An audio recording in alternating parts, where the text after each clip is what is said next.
Look at this application and tell me, what is this all about? Maybe you can write in the chat window, what is happening here? What is this application all about? What do you understand by looking at this application? This is a live application. Somebody has created it. It's working now somewhere on a highway. Can you tell me what is happening here? What is this application doing? Yeah, what is it doing? Yes, number plate detection and detecting the speed. Both are correct. It is detecting the speed. It is detecting the number plate as well. Maybe this particular application is taking the input as the video. Input is the video. On a highway, it has been set. And then as the output, after taking the input as a video, it is giving us what is this car number plate and what is each car or each vehicle's number plate, as well as maybe if it is at this position and this position, from here to here, how much distance it has traveled, etc., etc. What is the speed of the car? Can you tell me what is the use of such application? Is it just for fun somebody has created it, or is there a real use of it? Can you tell me what can be the use of it? What can be the real life application of it? What is the use of this? Okay, or it is just for the research purpose it is used? Why is it used?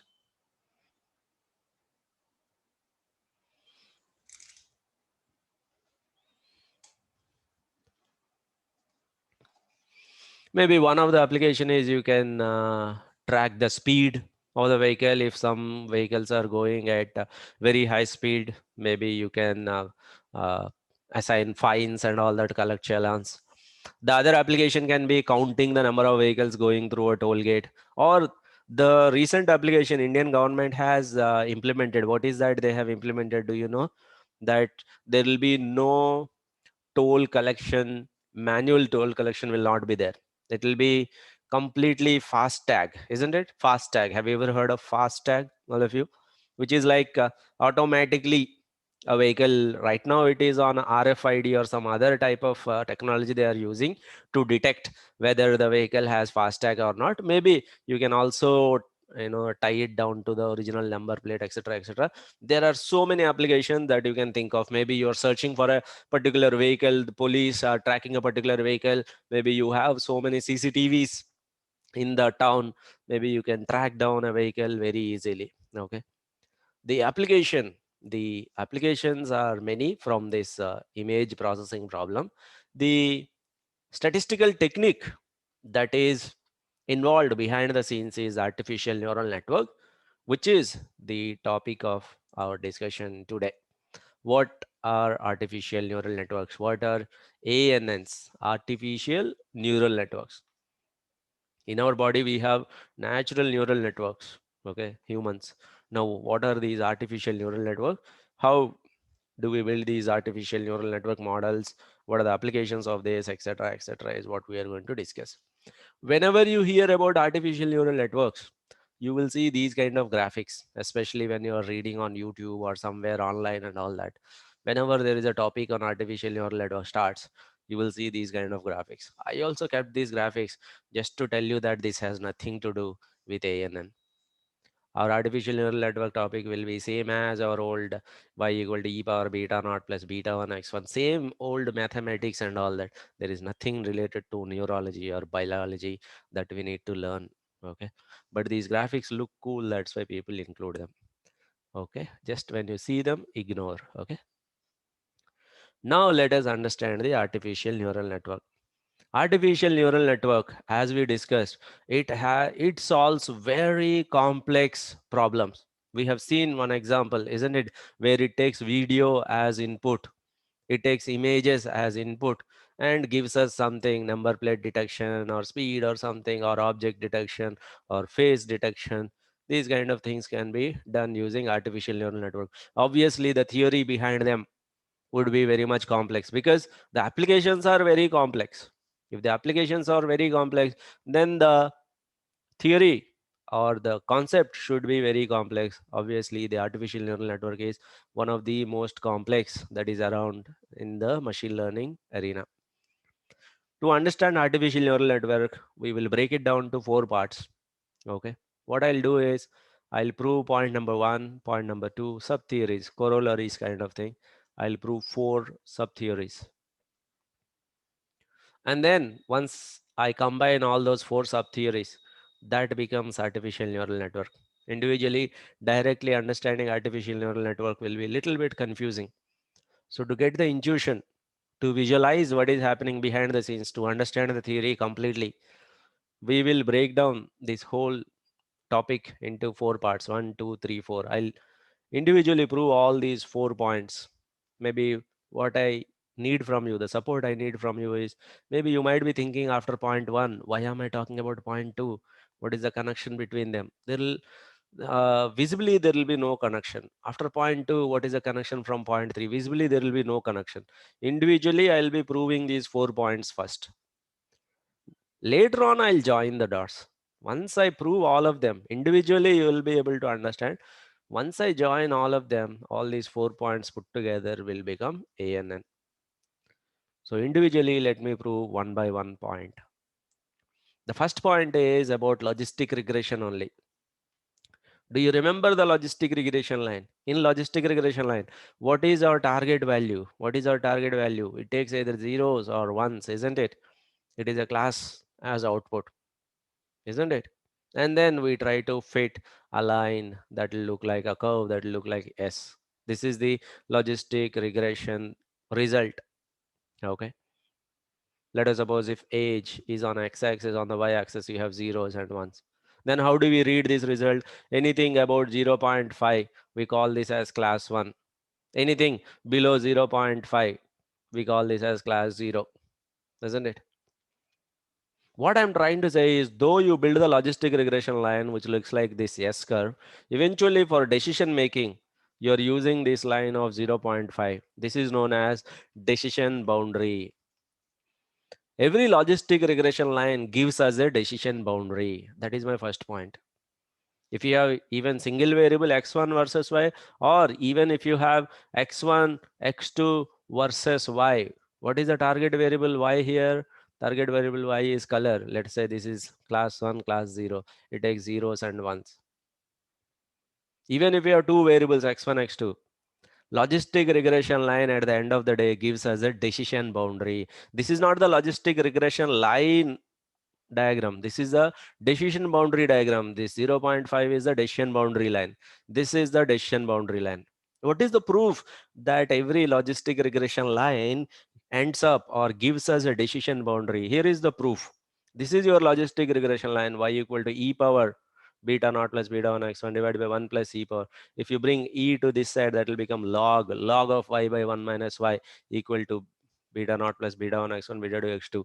Log of, let's suppose if you put y equal to 0.5 at the decision boundary place, this whole thing will become a line equation. This is what I'm trying to say. Every logistic regression line will give us a decision boundary. This decision boundary will tell us this side is class 1, this side is class 0. Logistic regression line will end up like a decision boundary. Now that is just the theory part of it. Is it really true? Can you draw the decision boundary and see in real life?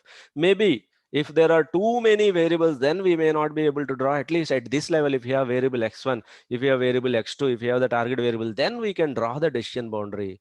Can we take an example? Build a logistic regression line and draw the decision boundary? In real life, we don't do that. Maybe to understand the decision boundary concept, we can do it here. Maybe let us take a simple example. Let us take this employee purchase data. Okay. In that data set, what I'm interested is, I want to build a logistic regression line. Here, there are two variables. On the x-axis, you have the age of the employee. On the y-axis, you have the years of experience. And what is the target variable? Whether they have purchased a product or not purchased, not purchase and purchase, something like that. Tell me, this is variable x1, this is variable x2, this is the target variable y. If we build the logistic regression line by taking x1, x2 as input, y target variable as output, if we draw the decision boundary, where will it appear? Can you make a guess? Where will it appear? Is it easy to guess here? Think about it. I think all of us can easily guess. It will come somewhere diagonally like this, isn't it? That's what we are suspecting. Maybe let us go ahead, build the logistic regression line, draw the decision boundary, and check whether our intuition is correct or not. Go ahead, all of you, open the code file. Let us prove the first point. What is the first point that I'm talking about? The first point is every logistic regression line ends up like a decision boundary. All of you open the code file from ANN, Artificial Neural Network, from Google Classroom. Import the data set. Import the data set. Draw the data first. Draw the original data, which contains just x1, x2 versus y. Then build the logistic regression line. Then draw the decision boundary. Okay.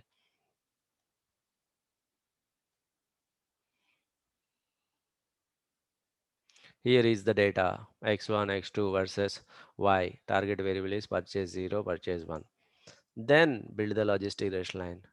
Then draw the decision boundary. All of you get the decision boundary. Let me know once the decision boundary is in front of you. Send me a notification once you can see the decision boundary that is created from the logistic regression line.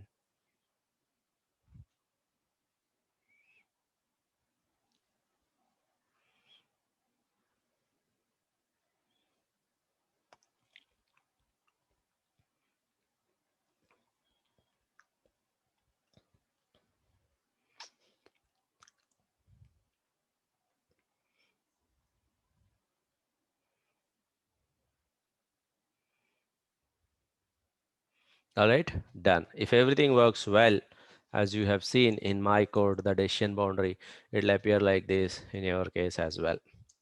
That is my first point that I want you to take a note of.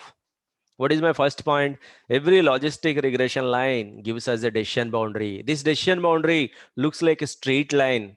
It's a straight line that is separating class 1 from class 0. Here is my first point. Every logistic regression line gives us a decision boundary. It looks like a straight line that is between class 0 and class 1.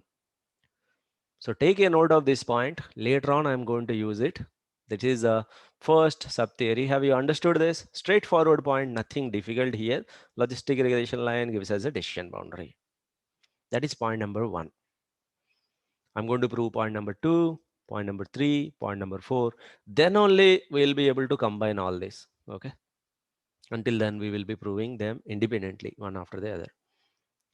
The next point is this ANN, artificial neural network. The terminology used in ANN is very different from the terminology that we have used until now in regression, in logistic regression, in decision trees. Whatever we discussed until now, this terminology is somewhat Greek letters, Greek terminology. Most of the mathematicians or most of the statisticians were involved in developing this. That is why the terminology was a kind of old school.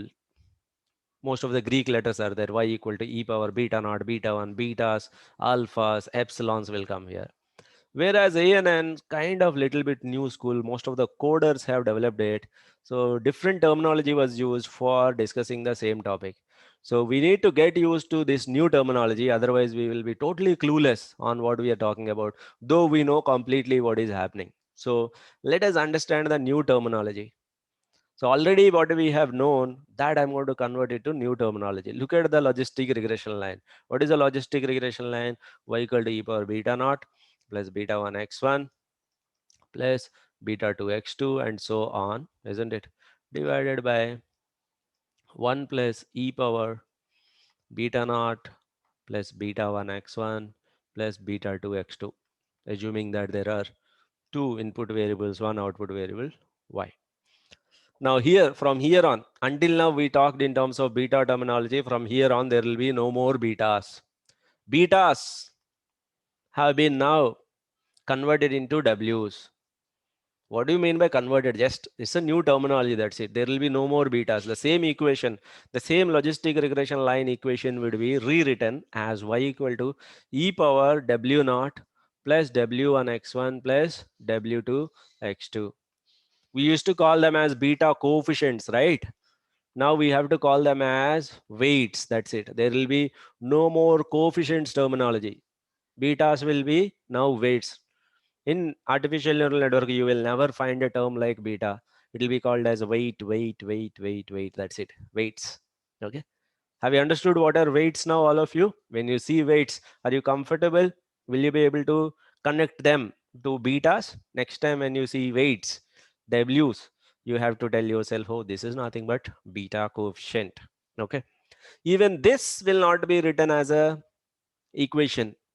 What we do is we call this g of x equal to e power x by 1 plus e power x as the logistic function, e power x by 1 plus e power x as a logistic function. So y will be written as g of w naught plus w1 x1 plus w2 x2. Tell me, equation number 2, is it same as equation number 3, where g of x is this one?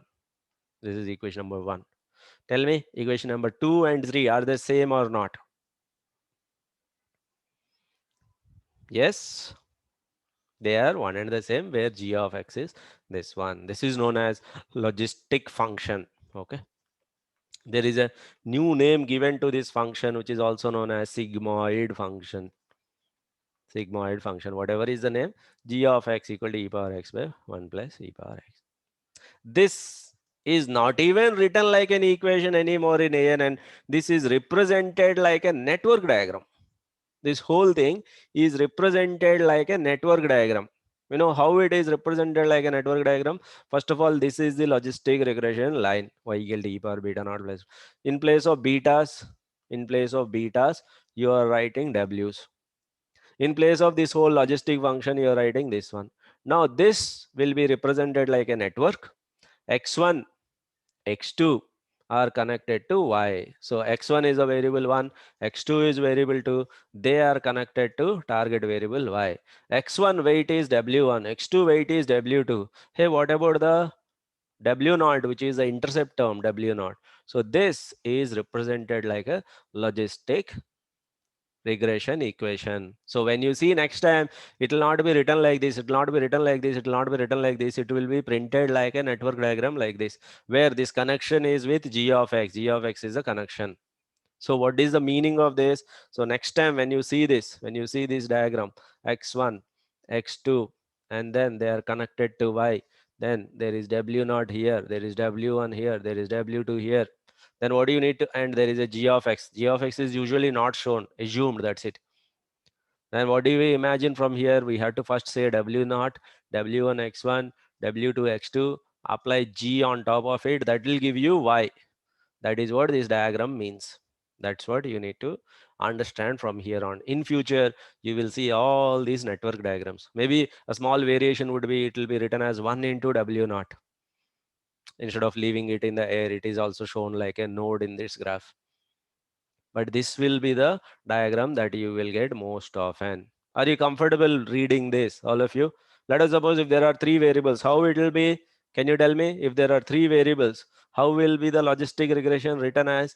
X3 will be here, and there will be a connection X3 W3.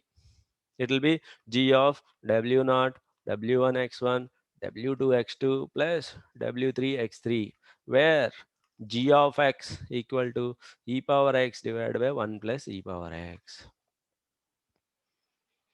Are you comfortable with this network diagram now, all of you? Why am I making you comfortable with this network diagram? The reason is, in future, you will see all these network diagrams only, especially in artificial neural networks. This network diagram will be given. So this is something that we are absolutely sure of, logistic regression line. But the same thing will be re-represented like this. Okay. It is just a new representation for the logistic line. As usual, when you are building the logistic line, you will try to find the values of W's by minimizing the error and all that. So instead of saying I'm trying to find betas, we will say I'm trying to find W's. That is my second point, which is a straightforward point, which involves just the change in terminology. In fact, the g of x, sometimes instead of writing e power x by 1 plus e power x, it can also be written as g of x equal to 1 by 1 plus e power minus x. Is it same? Think about it. Numerator and denominator, you divide by e power x. Then you will get 1 by 1 plus e power x. Look at this, 1 by 1 plus e power minus x. This will be equal to what? 1 by, I think all of you understand this, e power x, isn't it? Both of them. Then e power x by 1 plus e power x, which is, this is, we call this as logistic. This is another representation of it. Both are one and the same. That is my second point, which is straightforward. We are trying to find W's. From here on, the terminology will be on W's. That is my second point that I want to establish here. Okay. While building the logistic regression model, we are trying to find not betas, no more betas. W's will be the one. What was the first point? Do you remember the first point? The first point is logistic regression line gives us like a straight line decision boundary that separates zeros from ones. The second line is we will have W's. That is the second point. I'm going to use both point number 1, point number 2 later on to connect some dots. Point number 3. What if there are multiple? What if there are non-linear decision boundaries? What do you mean by multiple decision boundaries? Look at this. There is variable x1, there is variable x2. How many classes are there in the target variable y? How many classes are there in the target variable?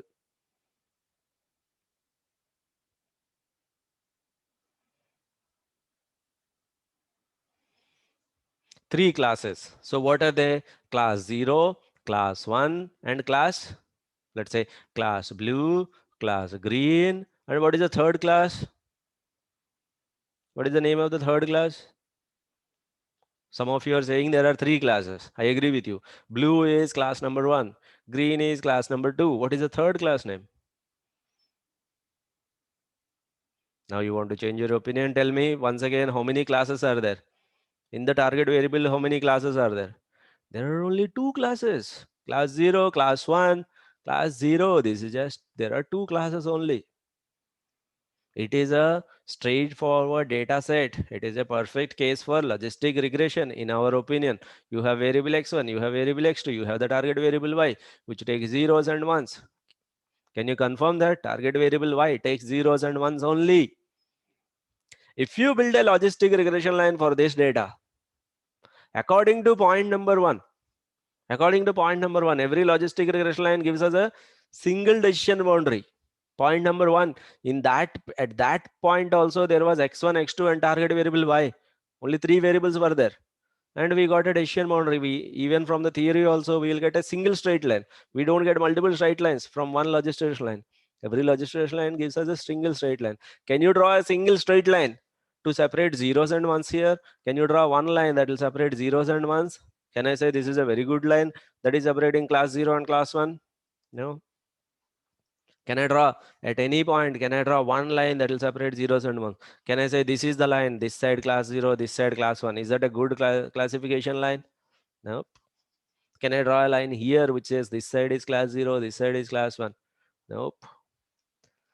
Now that is my third point. What is the third point? If there are multiple decision boundaries, if the data is so complex, if the data is so nonlinear, that there are multiple decision boundaries, then a single logistic regression line fails.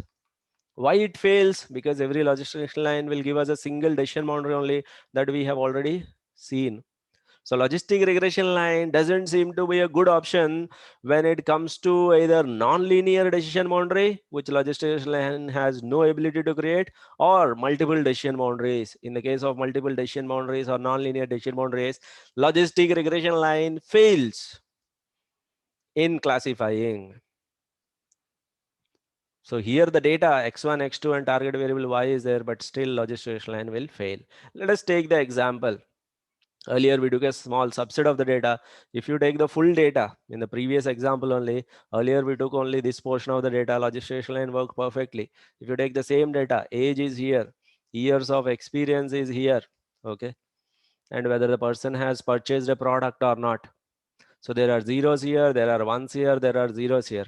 How many classes are there in the target variable? When you look at the data, how will the data appear? How many classes are there in the target variable? X1, X2, Y. How many classes are there? Only 2 classes are there, isn't it? Can you build a logistic regression line that will separate class 0, class 1 perfectly here? Can you build a single logistic regression line that will separate class 0 and class 1? Is it possible to draw a single line that will separate class 0 and class 1? No, it is not possible. If we draw it here, that will fail. Or if we draw it here, that will fail. Maybe if we draw it here, that will also fail. So it is not possible to draw a single line that will separate zeros and ones. Even if we force fit, let us suppose I take this x1, I take this x2. If I try to force fit a logistic regression line, what will happen? Let us check. All of you, go back to the code file. Go back to the code file. Try to fit a logistic regression line for this data. Try to draw the decision boundary on top of it. And let me know, where does the decision boundary appear, and does it do a good job, whether it decision boundary appears here or here or here, and does it do a good job of separating 0 and 1? All of you go ahead, go to the code file, open the code file, let me know the result. What do you see? This is the data. This is the data. For this data, I want you to build a logistic regression line and then get the output.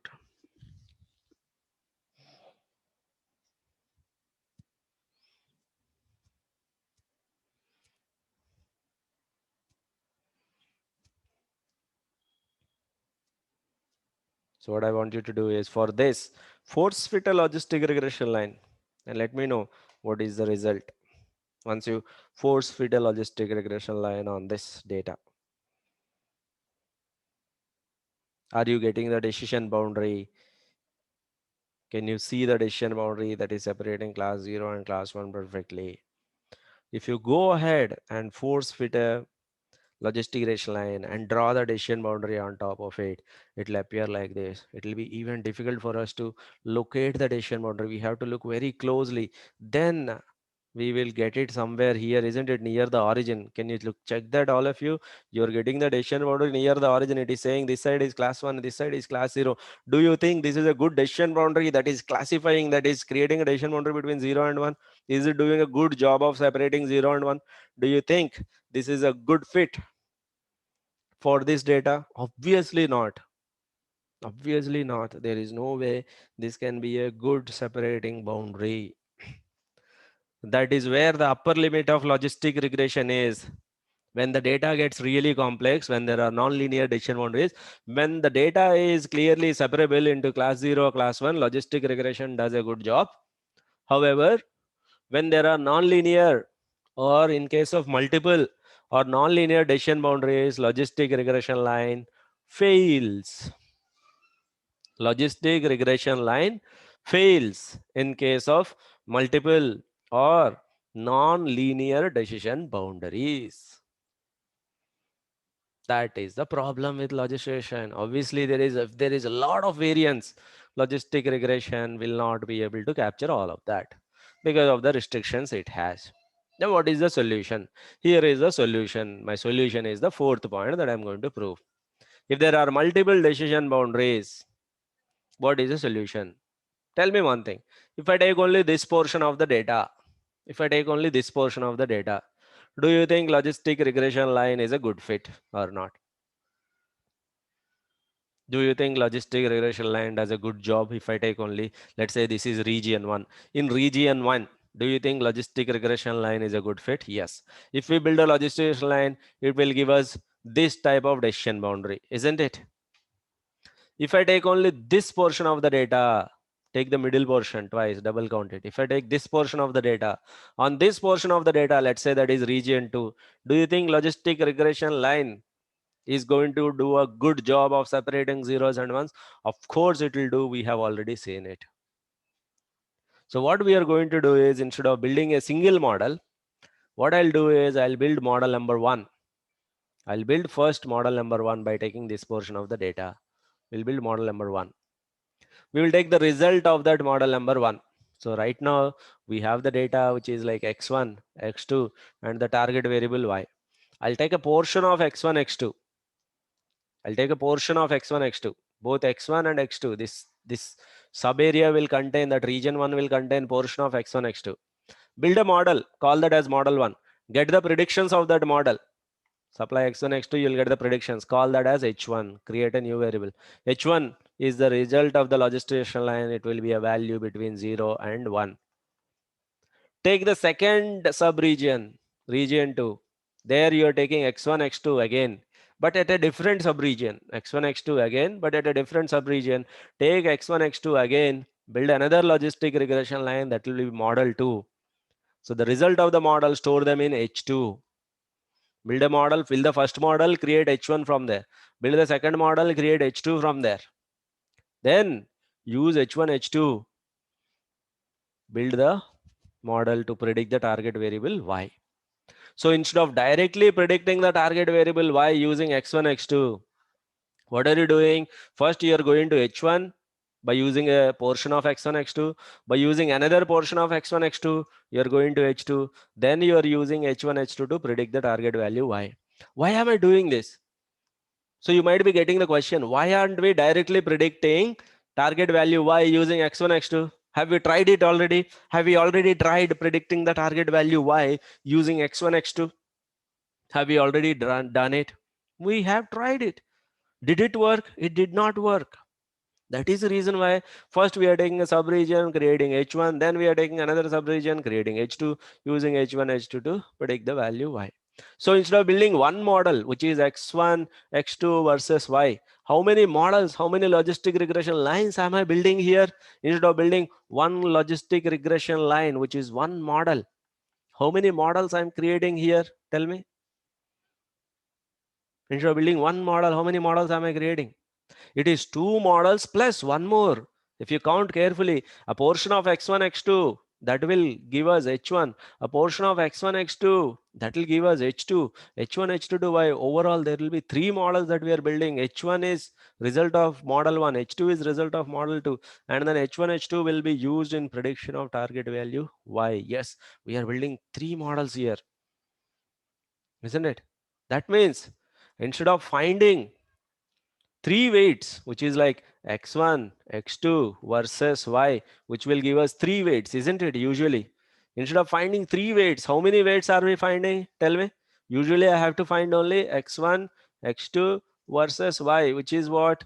W0, W1, x1, W2, x2. Instead of finding them for each of the model, three weights will be there. Overall, 9 weights is what we are finding, isn't it? First model is x1, x2 to h1. Second model is h1, h2 to x1, x2 to h2. h1 is model 1, which gives us three weights, w1, w0, w3. 3 plus 3 plus 3, w0, w1, x1, w2, x2, like that. Overall, we are finding 9 weights. That's right. Instead of finding three weights, why are we using 9 weights? Because the data is little complex. It's not that easy that you can build a simple model and get over it. It is a nonlinear data. It is a nonlinear pattern. You are supposed to use a complex model. And this is the complexity that we are using. Model 1, H1. Model 2, H2. Three weights associated with 3, 3 plus 3 plus 3. Overall 9 weights. In our data, slightly different. This will be our region 1. This will be our region 1. We will build model 1. Get H1 from here. This will be our region 2. Build model 2. Get H2 from here. Then maybe you can see H1, H2 versus target. Until now, we are drawing X1, X2 versus Y. It looks like this. What if it is H1, H2 versus Y? How does that look like? That means we are transforming this space from X1, X2. We are transforming it to H1, H2. Maybe if there is a decision boundary that can be separable, let us see that. So all of you, let us try to build these intermediate outputs. What are the intermediate output? H1, H2. These are the intermediate outputs. So let us first take the first region, get the first intermediate output H1, build the second model, get the intermediate output H2. Inter 1 and inter 2 are the two new variables. Those are the H1, H2 variables. This is the set of two columns that have been created. What I want you to do right now, all of you listen to me carefully. What I want you to do right now is, until now, we have been drawing x1, x2 versus y. What I want you to do is, how about drawing h1, h2 versus y? If there is any classification that we can do. If there is a single line that we can draw, then only it is possible for h1 h2 to separate or classify the target variable y. Draw this and tell me whether it is possible for us to build a logistic regression line that will classify y perfectly. Go ahead, try to draw h1 h2 versus y. Draw this graph and let me know, is it possible for us to build a logistic regression line for this data h1 h2 versus y.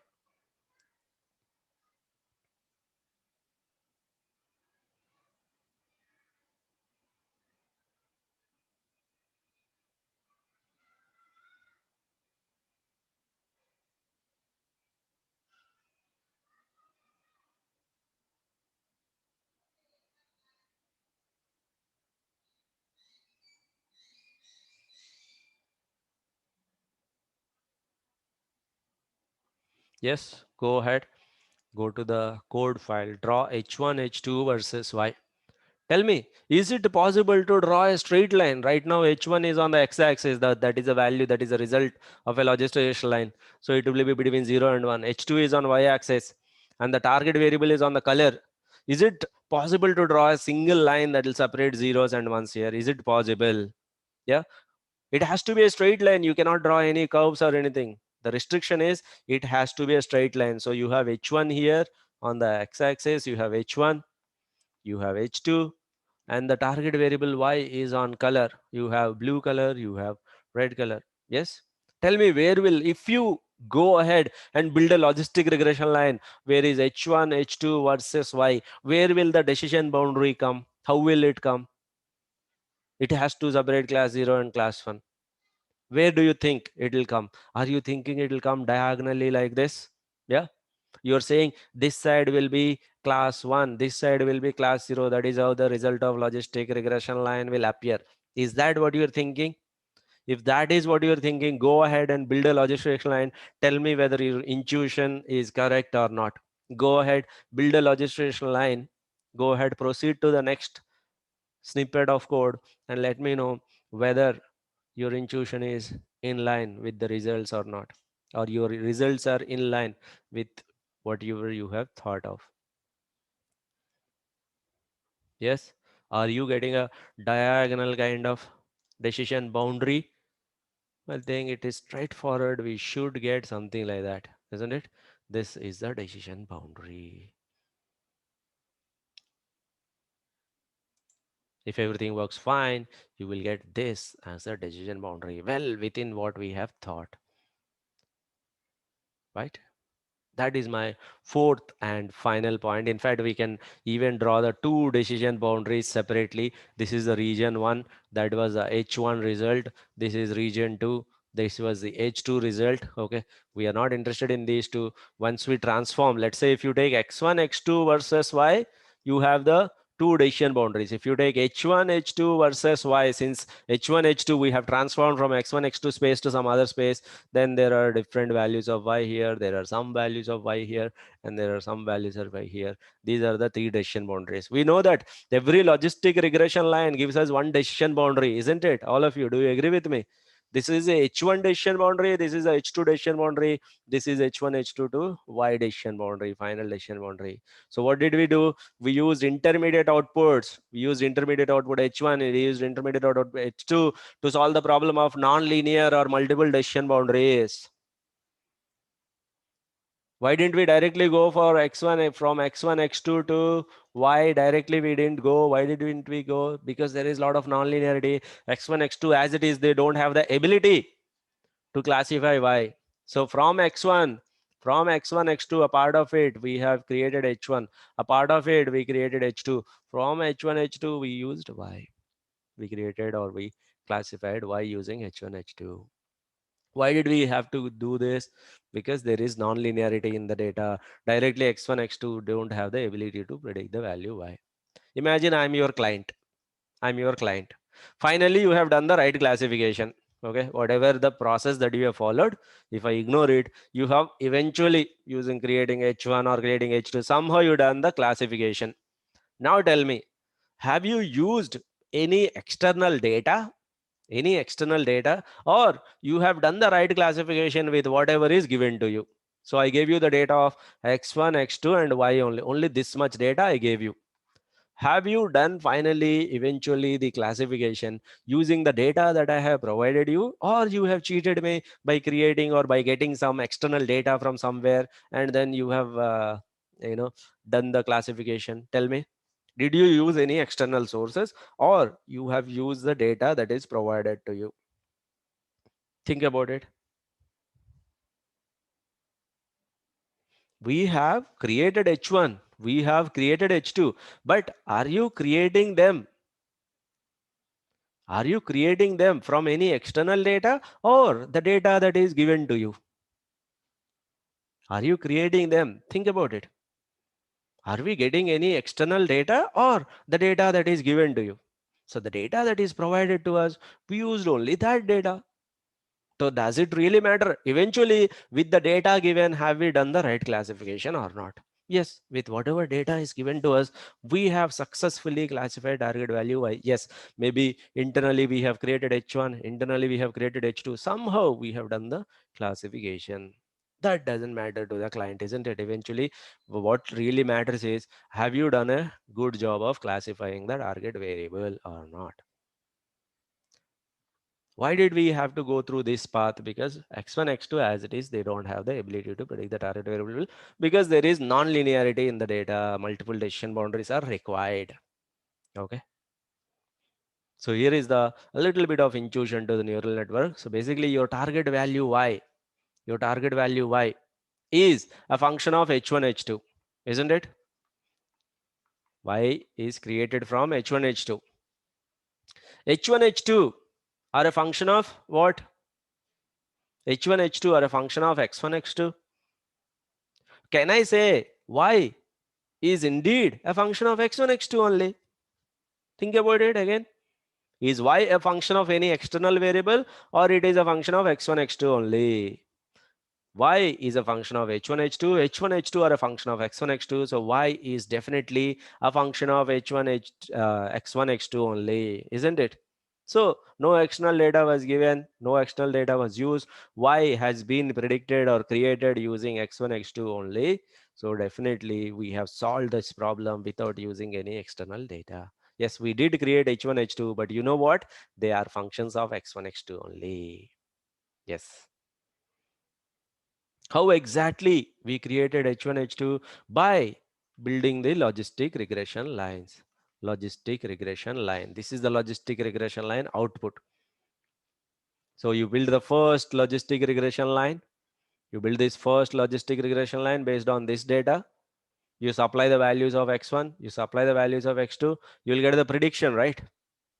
You will get the predicted value.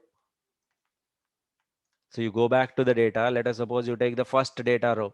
X1 value will be something. X2 value will be something. You substitute x1, x2. Will you get the value of h1? Are you getting it? In the model, if you substitute the value of x1, if you substitute the value of x2, then you get the h1. Similarly, using this part of the data, we build a model, second logistic regression model.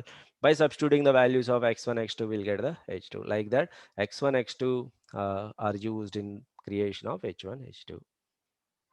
So what I'm trying to say is y is indeed a function of x1, x2. And what do you mean by building a model? Building a model is nothing but finding these w's. So we have two sets of w's, two sets of weights. What are the weights? The weights that are going from x1, x2 to h1, h2. Think about it. The uppercase, the lowercase weights. The weights that are going from x1, x2 to h1, h2. The weights that are going from h1, h2 to y, the uppercase. The weights that are going from x1, x2 to h1, h2. The weights that are going from h1, h2 to y. Once we find all this, then our model building is done. We need to find these weights. Neural networks. Neural network is all about finding these weights. Neural network algorithm, it will find these weights automatically. Underline the word automatically. Neural network will find these weights automatically in one shot. In one shot. We don't need to divide the data like the way we have divided, because in real data sets, we cannot really draw and see how the data is. We don't need to divide it. Neural network will automatically take care of it. Finally, neural network will take the input as our data and give us these weights. That's it. So one of the question was, how do we know which points to take in which region? We don't need to know. Neural network will automatically do it for us. Like the way we have done it manually. So we have built a model manually now. We have built a similar neural network model manually, but neural network will do it automatically. So here is the intuition of neural network. Instead of directly predicting y using x1 and x2, so the theory that we are going to discuss of neural network will tell us how do you find these three weights plus these three weights plus these three weights in one shot automatically without even dividing anything as regions like the way what we have done here. In reality, we don't need to do if we are using neural networks. Finding these 9 weights is nothing but neural network. Okay, how do we find those weights? That is the only question that need to be answered, which I'm going to answer in some time. Yeah. So like the way we have divided region 1 in region 2, is this possible in real life? No. Then how it is done? Neural network will take care of it. It will directly find these weights. Okay. So here is the neural network first slide. Until now, whatever we have discussed, it is just the intuition behind the neural network. Almost we took 1 hour just to understand the intuition of neural network.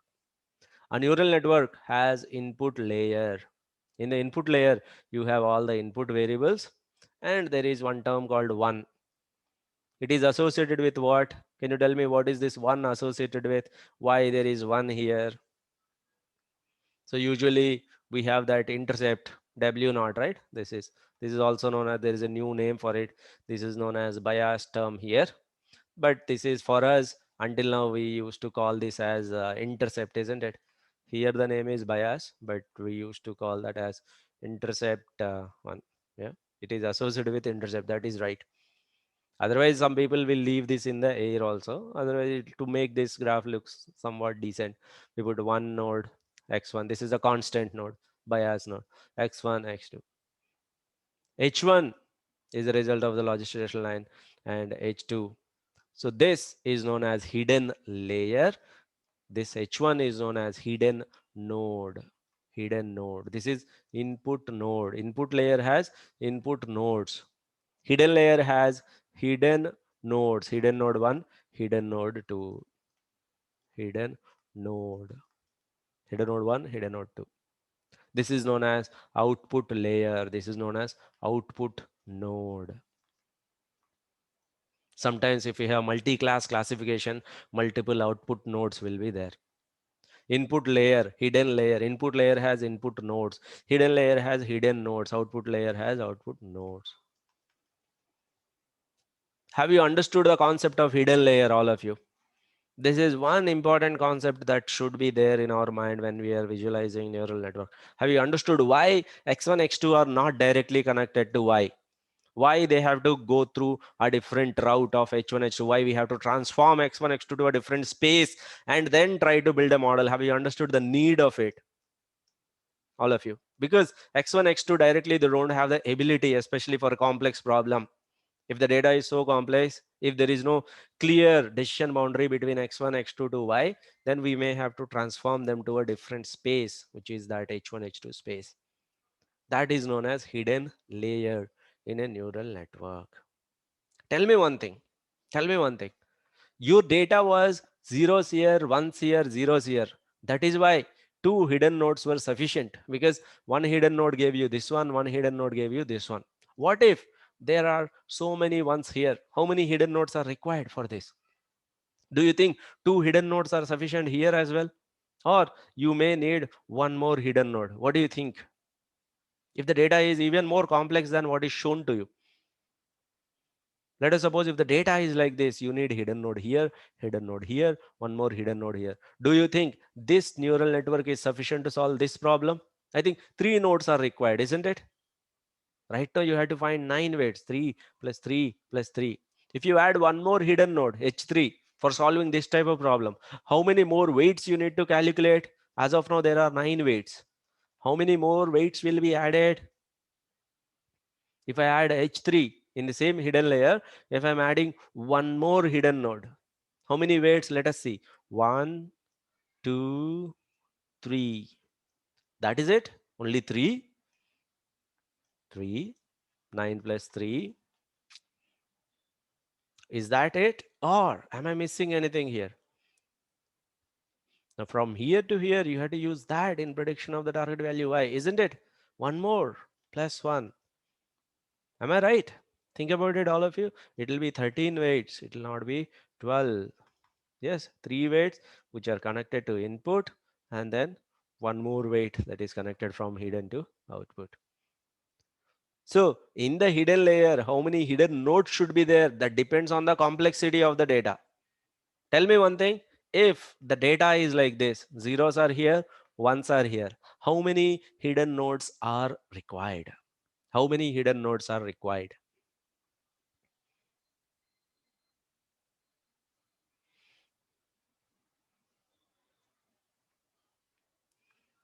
Do you really need one hidden node? Think about it. If the data is like this, do you really need one hidden node? No. Zero hidden nodes. Zero. Have we already solved this problem? Directly x1, x2 versus y. Can you build a model like that if the data is like this? Directly x1, x2, you can connect them to y, or do you need to come via hidden node route? Do you need to put a h1 here and then connect h1, x2 to x1? Is that required? No, x1, x2 to y. What did we call this as? Drawing this one line. What is this, first of all? What is this? If you draw like this, if the data is like this, it has to be a neural network with zero hidden nodes. So we call this as logistic regression, isn't it? Now tell me, what is a logistic regression? Can I call logistic regression is a neural network with, tell me, logistic regression is a neural network with how many hidden nodes? Zero hidden nodes, zero hidden layers, zero hidden layers, or zero hidden nodes, nothing, isn't it? Directly x1, x2 are connected to y. So until now, whatever we have discussed in logistic regression, we already are discussing neural network. Only thing is, logistic regression is one of the simplest form of neural network, isn't it? No hidden layers. But when the data gets complicated, obviously in real world, we have seen one example, isn't it? Video analytics and all that. We cannot expect when you're doing a number plate detection, you cannot expect that all of them, all the zeros will be here, all the 9 numbers will be here, all the 7 numbers will be here. No, it will be much more, much more complex than what we can imagine. For that, we need multiple hidden nodes. Maybe in some special cases, we may need multiple hidden layers if the data is too complex. Do you agree with that point? If the data is very complex, we may need multiple hidden nodes as well as the layers, isn't it? If the data is very complex. Possible, very much possible. If the data is just 0, 1, 0 here itself we require one hidden layer with two hidden nodes. Then if the data is much more complex than this, definitely we require more hidden layers as well as more hidden nodes. Whereas hidden layer or hidden node is a function of x1, x2, h1, h2 are a function of x1, x2, y is a function of h1, h2. x1, x2 are, these are known as inputs. One is known as a bias term. W's are weights. 1 by 1 plus e power minus u is known as sigmoid function. We used to call that as logistic function. Y is the output. How to determine how many hidden layers are required for the data? We will get to know. Maybe if you are using too many hidden layers, let us suppose if you are using, let's say there are zeros, ones and zeros, that's it.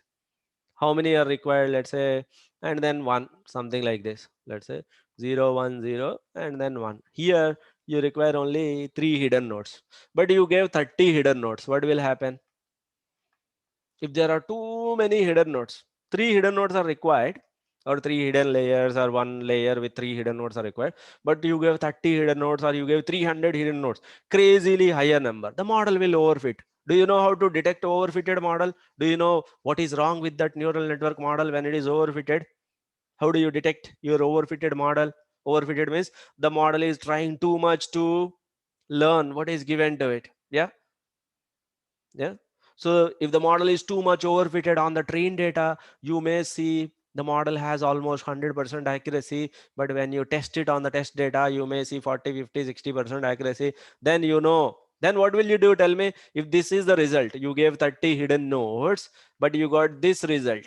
You don't know what is the right number, but when you gave 30 hidden nodes, you gave this number. You got this number. What will you do next? Decrease the number of nodes. Like that, you may have to fine tune, maybe one or two or maybe three, four, five iterations it will take, but you will move in the right direction by looking at the train and test data accuracy. Eventually you will get to know what is the optimal number, because we cannot draw, isn't it? In reality, we cannot draw the data because multiple dimensions will be there. So when you cannot visualize it, only thing is by looking at the train accuracy, test accuracy, by looking at the overfitting, underfitting, you may have to fine tune the number of hidden nodes. Let us suppose the 10 hidden nodes are required. 10 hidden nodes are required, but you don't know that. You gave only two hidden nodes. You gave only two hidden nodes. What will happen then? What will happen? 10 are required. They must be there, but you gave only two hidden nodes. Then your final neural network result will be underfitted. That means on the training data itself, you will get very, very low accuracy. That means you may have to increase the number of nodes. Okay. Got it, everyone? How to decide the number of hidden nodes? Same way, you can hidden layers, either you can increase the number of nodes or you can increase the layers also. But as a first iteration, what we do is first we fix to one layer and add more nodes. Even if that is also not helping, we are still reeling in underfitting, then we can go on adding the layers one by one. There is a even better way of doing it, but in simple terms, you can look at the overfitting, underfitting, then you can reduce that. Then you can fine tune the number of hidden nodes and layers. This is known as neural network. The neural network algorithm is all about finding these weights. Neural network has an algorithm. All that you need to do as input is give the data. What is expected from you? Neural network asks you give the data. That means give me x1 variable, x2 variable, target value y. And it will also ask you give me number of hidden nodes. This is also input. Give me number of hidden nodes. Yes, I do agree that you don't know the right number. Maybe in the first go you give one number, check the result whether it is overfitted or underfitted. Give the number of hidden nodes or layers and nodes. Maybe for the time being, let us discuss about one hidden layer, one hidden layer, one layer. One layer itself is a very powerful network with multiple hidden nodes. Keeping that in mind, give me the number of hidden nodes that need to be your input. If you give the number of hidden nodes, give the data, automatically neural network will give you, it will calculate automatically, it will calculate these weights. Somebody asked a very valid question. How do I divide the data? How do I divide what is region 1? How do I divide what is region 2? Not required. You don't need to do that. All that you need to do is give the number of hidden nodes, give the input data, neural network using an algorithm, which is a very famous algorithm. It will give you the weights, calculated weights it will give you. So that algorithm has certain steps, step by step, step by step. We are going to discuss that algorithm. Before that, we have discussed the intuition behind neural network. Before I discuss the steps in the algorithm, let me take the questions from you. Anybody has any questions, please let me know.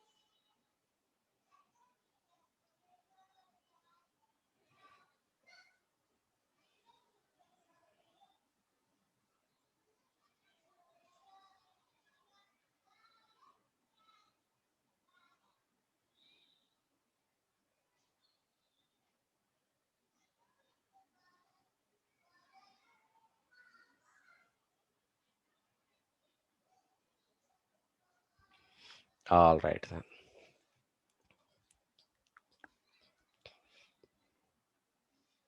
In the diagram, where is this W21 coming from? So the H2 is a logistic regression line, isn't it? Yes or no? H2 is a logistic line. So what is a logistic line? And let us suppose focus only on this H2, which is a function of x1, x2. Let's say using x1, x2, you are predicting H2. So write down the logistic regression line for it. Y equal to e power beta naught plus beta 1. Instead of beta naught, we will write, say, let's say w naught plus w1 x1 plus w2 x2 divided by 1 plus e power w naught plus w1 x1 plus w2 x2. Now w1, w2, you are clear. W1, this is the one, like from here, this is the one. This one is this one that is coming from, or maybe this one. What is this W naught? That is this third one, W2 one. Got it? Usually we can also keep it as 1 into both of them, or it is left in the air like that. Have you got it? The W naught part of it is that intercept part of it. Intercept for this model. This is a intercept for this model. Is it clear now? Where is this coming from? That is the intercept part of it.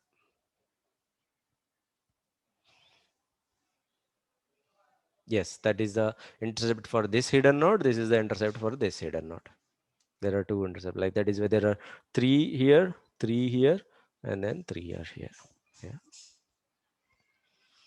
All right. Now the important part of it. What is it? How do you find out these weights? How do you find out these weights? Because for a really complex problem, I may have multiple hidden nodes. That means I may have to find multiple weights. How do you find those weights? Once you find those weights, then you can use that model, neural network model building. Model building is all about finding those weights only, right? How do you find those weights? Here is the 5 steps neural network algorithm. We don't need to really go through this algorithm and understand all the steps. However, I'll run it through a simple example. Then you can understand how these weights are calculated. Step number 1 would be random initialization of the weights. Randomly initialize the weights with some numbers. Obviously, those will be wrong weights only. Step number 2 would be send the values of x1, x2. Do I really have the historical training data with me where x1, x2 target value y is there? Yes. Send the values of x1, x2. Then you will be able to calculate h1, h2 because previously randomly initialized weights are there. Previously, in the previous step, we have randomly initialized these weights. Calculate h1, which is nothing but a function of x1, x2, logistic function. h2, using h1, h2 values, using previously randomly initialized weights, get the value of y. That is known as y predicted. So you have the y actual values, you have the y predicted values now. This particular step is known as feed forward step. Feed forward. What is feed forward? Substituting the values row by row, getting the y predicted values. That is known as feed forward step. What is the first step? Random initialization. After that, feed forward step. Tell me one thing. The moment you see y predicted and you also have y actual, what comes to your mind as soon as you get y predicted, y actual in front of you? What do we tend to do? We tend to look at what is the error, what is the accuracy. Those are the terms that come to in our mind, isn't it? I have the y actual values, y predicted values. Tell me, with these weights, do you think this will be a good model or a bad model? Randomly initialized weights. Error will be higher or lower? What do you think? Yeah, it will be a pretty bad model because we have randomly initialized the weights. It is expected. So in the third step, what do? We calculate the error at the output. We calculate the error because we have the y actuals, we have the y predicted. We will calculate the error y actual minus y predicted whole square, etc., etc. Then is this error? It is just the result of these three bad weights, or there is some contribution here, though it is contributed by these weights, there is some contribution from H2, isn't it?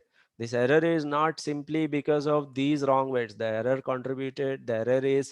contributed by H1 as well as H2. And Y is a function of H1, H2 only. Let us suppose Y equal to 20 H1 plus 80 H2. Error at Y is 200 points. Then what will be the contribution from H1? What will be the contribution from H2 in terms of points? Tell me. What will be the contribution from H1? What will be the contribution from H2? Almost Somehow we can reduce, isn't it? How much is the contribution from H1? How much is the contribution from H2? Maybe 160 points from one of them, 40 points from other one. Similarly, Y is a function of H1, H2. Yes or no? Do you agree with that point? If there is some error here, definitely using partial derivatives, I can find out, I can backtrack and find out what is the error contribution made by H1 in Y. What is the error contribution made by H2? If we know the error at the output, we can backtrack and find out the error contribution from H1. We can backtrack and find out the error contribution by H2. Finding the error at the output layer, backtracking it, and finding the contribution by the hidden layers is known as backpropagation. What is backpropagation? Finding the error at the output layer and propagating it backwards to find out how much is the error contributed by H1, how much is the error contributed by H2. Now there is a lot of theory behind it. We have the solid theory which is already in place. There are formulas that will tell us what is the contribution made by H1, what is the contribution made by H2. So if we know the error here, we can tell what is the error contribution here, what is the error here. Okay. This particular step of calculating the error and propagating the error backwards is known as backpropagation step. This particular step is known as backpropagation step. Neural network algorithm famously known as backpropagation algorithm. So the first step is random initialization of the weights. Second step is feed forward and making the calculations, getting the Y predicted values. The third step is error calculation followed by backpropagation. That is the third step. You calculate the error because you have the Y actual, Y predicted. Then you do the error calculation and backpropagation. Next step is critical step. Forget about everything else here. You know the error. How much is the error here, isn't it? This error has occurred due to the wrong weights here. So you find out the delta weight. How much I should increase or decrease the weight so that I can reduce this error. Focus on only reducing this error. Focus on this error. Forget about everything else. This error came due to these wrong weights. Focus on reducing only this error, reducing this error. Whether I should increase the weights or decrease the weights. Maybe if the weights are too high or too low, that is why there is some error here. Then reduce these weights. That will reduce the overall error. So we will be moving the weights in that direction. We will move the weights in that direction where the error will reduce. In simple derivative terms, if you want to find the minimum, which direction we should move? Have you ever heard of it? If you want to find the minimum value of a function, which direction have to move? Let's say if you are here, which direction you have to move mathematically? There is a term for it. Yeah. Mm. What is it? Have you ever heard of this negative tangent direction, like negative slope? Like you have to move in that direction where the overall reduces, isn't it? So like that, we want to move in that direction. We have already set formulas, everything is already in place that will tell us how much the weight should move. We have to move in that direction where this error reduces, this error reduces. We have to move these weights where the overall error reduces. Okay. Next, this particular step is known as weight correction or weight updating. After updating the weights, maybe with randomly initialized weights, random initialized, that is the set one weights. Okay, you have, let's say, 200 error. After this step, after completing this weight updating step, let's say these are called set two weights, maybe your error will be 180 only this time. Like these are the updated weights that you will get with maybe you may have to reduce weights, sometimes you may have to increase weights. It all depends on the error factor here.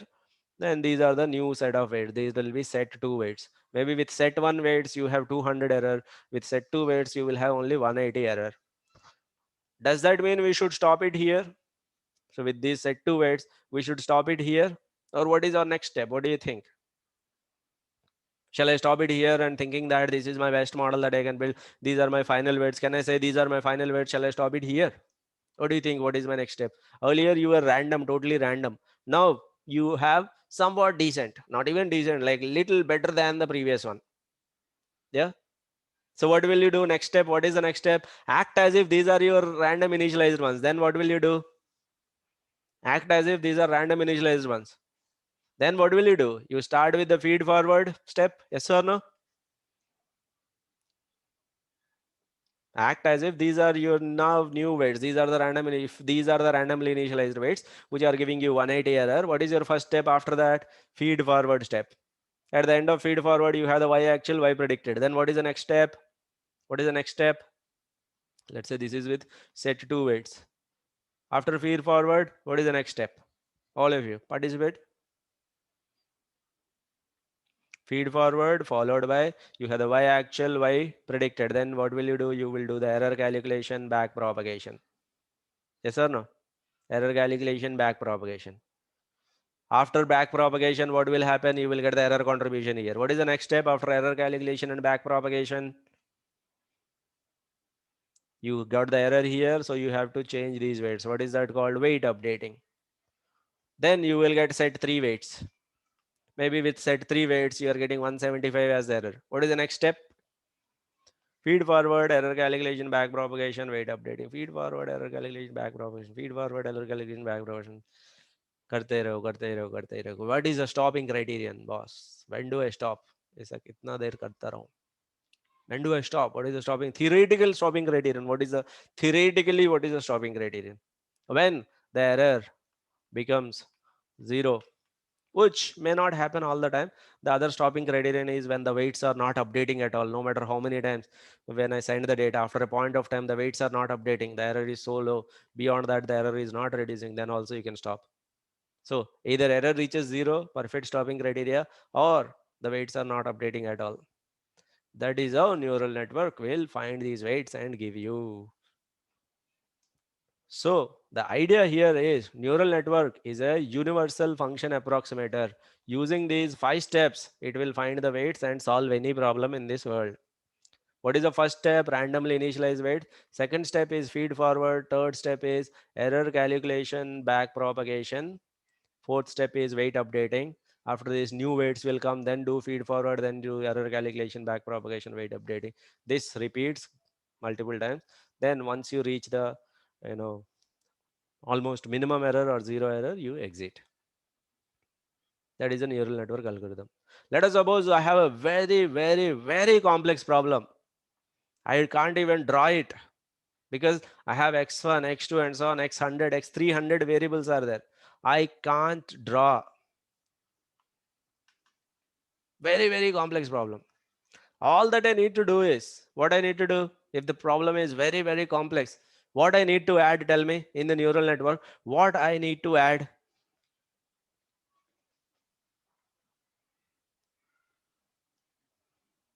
If we cannot draw and see, and the problem is very, very complex, to solve a very complex problem, I want to make the neural network very complex. What is that you have to configure? What is that you have to configure that will make the neural network very complex? Maybe you can add more hidden layers, or you can even keep one layer and add more and more hidden nodes, isn't it? Can I say neural network is a universal function approximator, universal problem solver? No matter how much complex your data is, my neural network has the ability. Do you agree with me? Can you configure the neural network as a very simple one as well as very, very complex one? Is it possible?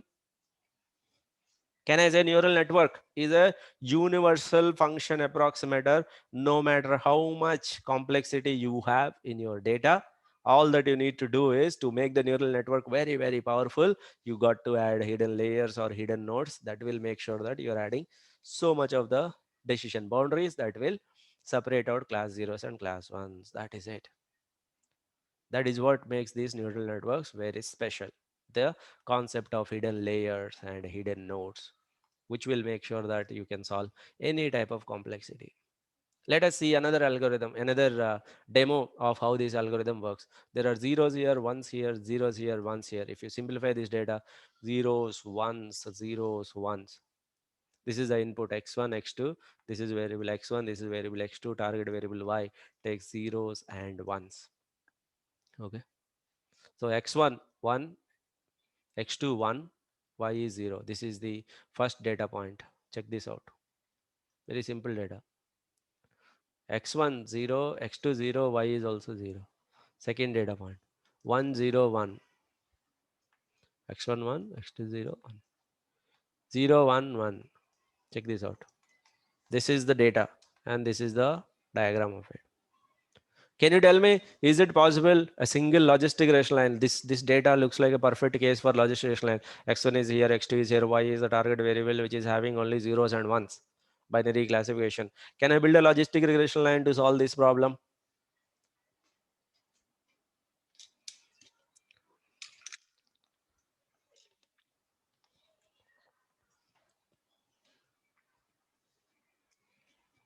Yeah. So one of the question is, if the random initialization has some other weights 0, if the random initialization has some weight 0, then will those weights cause an issue such as returning trivial solution or something like that? It will not be a big problem. Who knows that 0 is the final weight? There is a variable which has almost near 0 weight. It will not cause a big issue. Usually keeping all the weights 0 0 0 0, maybe calculation wise it may not be feasible, but usually any random initialization is fine. If the weights are initialized nearby, then the algorithm will converge faster. If the weights are initialized far away, then algorithm will take multiple iterations to converge. However you initialize, eventually if we are going in the right direction, we will be getting the final weights. So having one or two weights, having 0 will not cause any issue. Theoretically it should not cause any issue. Maybe in the program wise, if somebody has written a program which may not allow 0 multiplication or 0 division or something, if that kind of an exception is encountered, then we may have the issue, but usually you will not see some issue, such issues. So here, if we see a single logistic regression line is not sufficient, how many hidden nodes are required? Tell me, for separating zeros and one, how many hidden nodes are required? How many hidden nodes are required? Two hidden nodes are required. At least they will be somewhere like this, zeros and ones, or they will be somewhere like this, zeros and ones. Definitely two hidden nodes are required. If you are not aware of it, maybe you will give a higher value, lower value, then you will arrive at it. Maybe here we know it. So what will be the network? My network diagram will be x1, x2, h1, h2, target value y. 3 plus 3 plus 3. 9 weights need to be found. What is the first step? Step number 1. I had to find these 9 weights. What is the first step? While finding these weights, neural network follows a 5-step algorithm. Step number 1 is random initialization of the weights. These are the randomly initialized weights. Randomly initialized weights. Step number 2. Do you remember the step number 2? After random initialization, what do? We go back to the data. We go back to the data. That particular step is known as what? That particular step of in, including the data, making the calculations forward. What is that step known as?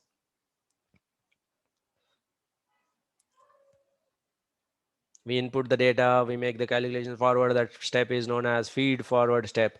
If you go back to the data, I'm showing you a single example, one data point, 110. That is our first data point. Let's check this out.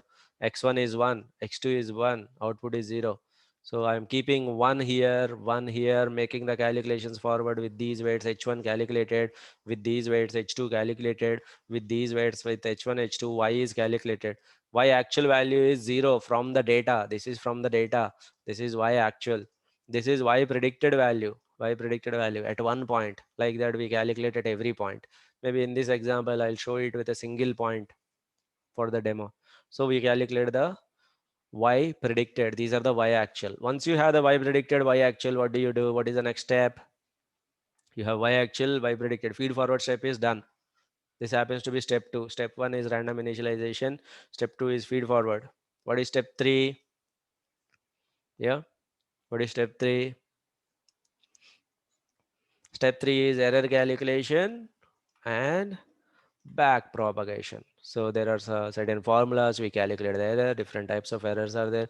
You calculate the error at the target value, and then using all these formulas which are already proven, we calculate the error contribution from H1. We calculate the error contribution from H2. That particular step is known as error calculation followed by back propagation. After this, what is the next step? You have the error here, you have the error here. What is the next step? This error is contributed from these three weights. This error is contributed from these three weights. We do the weight updating. For them, we have to calculate the delta weights at a single value I'm showing, but we do it for here, here, here, everywhere. We do the weight calculation. Obviously, which direction to move, whether I have to increase the weights or decrease the weights, that will be determined by the formula. That will be determined by the optimization that we are doing. If this is error, whether I should reduce the weights or increase the weights, there are formulas that will tell us how much I should move the weights. So this is the amount that we have to move this particular weight. These are the new updated weights at two examples, but however we have to do it at every place like that. Once we do all this weight updating, this is the final weight updated form. Maybe with set 1 that was random weights, set 2 are these weights. Do you think we should stop at set 2 weights? Shall I stop at here? What is the next step? No. What is the next step that I'll do? Again, I send the data, do the feed forward. Again, I do the error calculation followed by the back propagation. Again, I do the weight updating. I keep on repeating this loop of after weight updating, I'll get set three weights. Feed forward, error calculation, back propagation, weight updating. How much time I'll do it? How much time I'll do it? Until I'll be doing this process when the error is almost zero. Here in this particular problem, error zero is possible. We could see in this data, we could see a clear separation. Almost error zero is possible. In that case, either error is zero or weights stopped updating it. They kept on moving again and again, again and again. If the weights are not stopped, the weights are not updating at all, that means we may have reached the minimum error. In those two cases, the algorithm will exit. This is how neural network will solve the problem for finding these weights. Even if you give more hidden nodes, more weights will be found. That's it. More weights will be found. All these weights will be found in the same process that I have explained. This algorithm is famously known as back propagation algorithm. Lot of times you will hear this back propagation algo. It's not necessary that you should know all these steps, but knowing this will add some more clarity on what we are doing in neural net. This is just the theory part of it. We will do an image processing example after a quick break of 15 minutes. Before that, I would like to take the questions from you. Before the break, we'll take a break at 5:35 to 5:50. These 5 minutes, I'll take the break. How will again feed forwarding work if we have optimized weights? Which means optimized weights. Why do you say optimized weights when the error is? When do you say I have the optimized weights? Think about it, Dhruvesh. When we have optimized weights, when the error is zero, isn't it? Or near to zero, then feed forward won't happen. If you are near to zero, then we will be always checking. In fact, we can, while building this model, we can give minimum error criteria, which is like if the error is reached as 2%, then exit. If the error is reached as 2%, then exit. Then automatically, when the error is near to 2%, this algorithm will exit. Which means if you are saying optimized weights are there, that means the error is already reached zero. Then the feed forward won't happen again.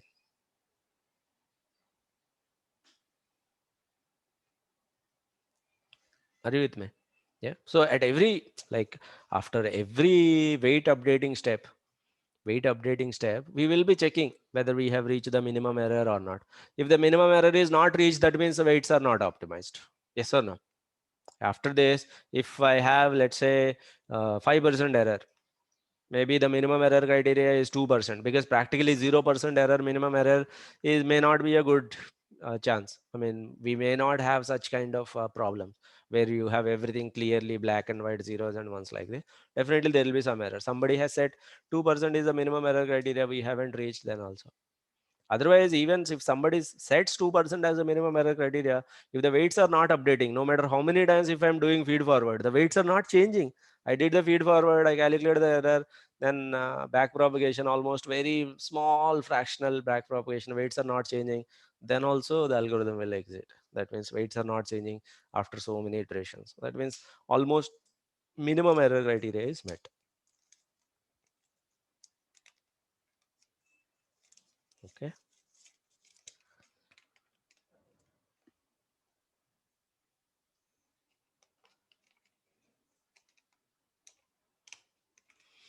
All right, then. Let us take a quick break. Let us be back by 5:45. Okay.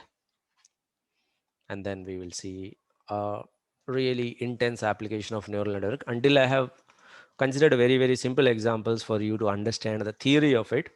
But the real applications of neural networks are very interesting. We are going to see one such application after the break. Okay. I'll see you on the other side.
Once you are back at your desk, send me a message.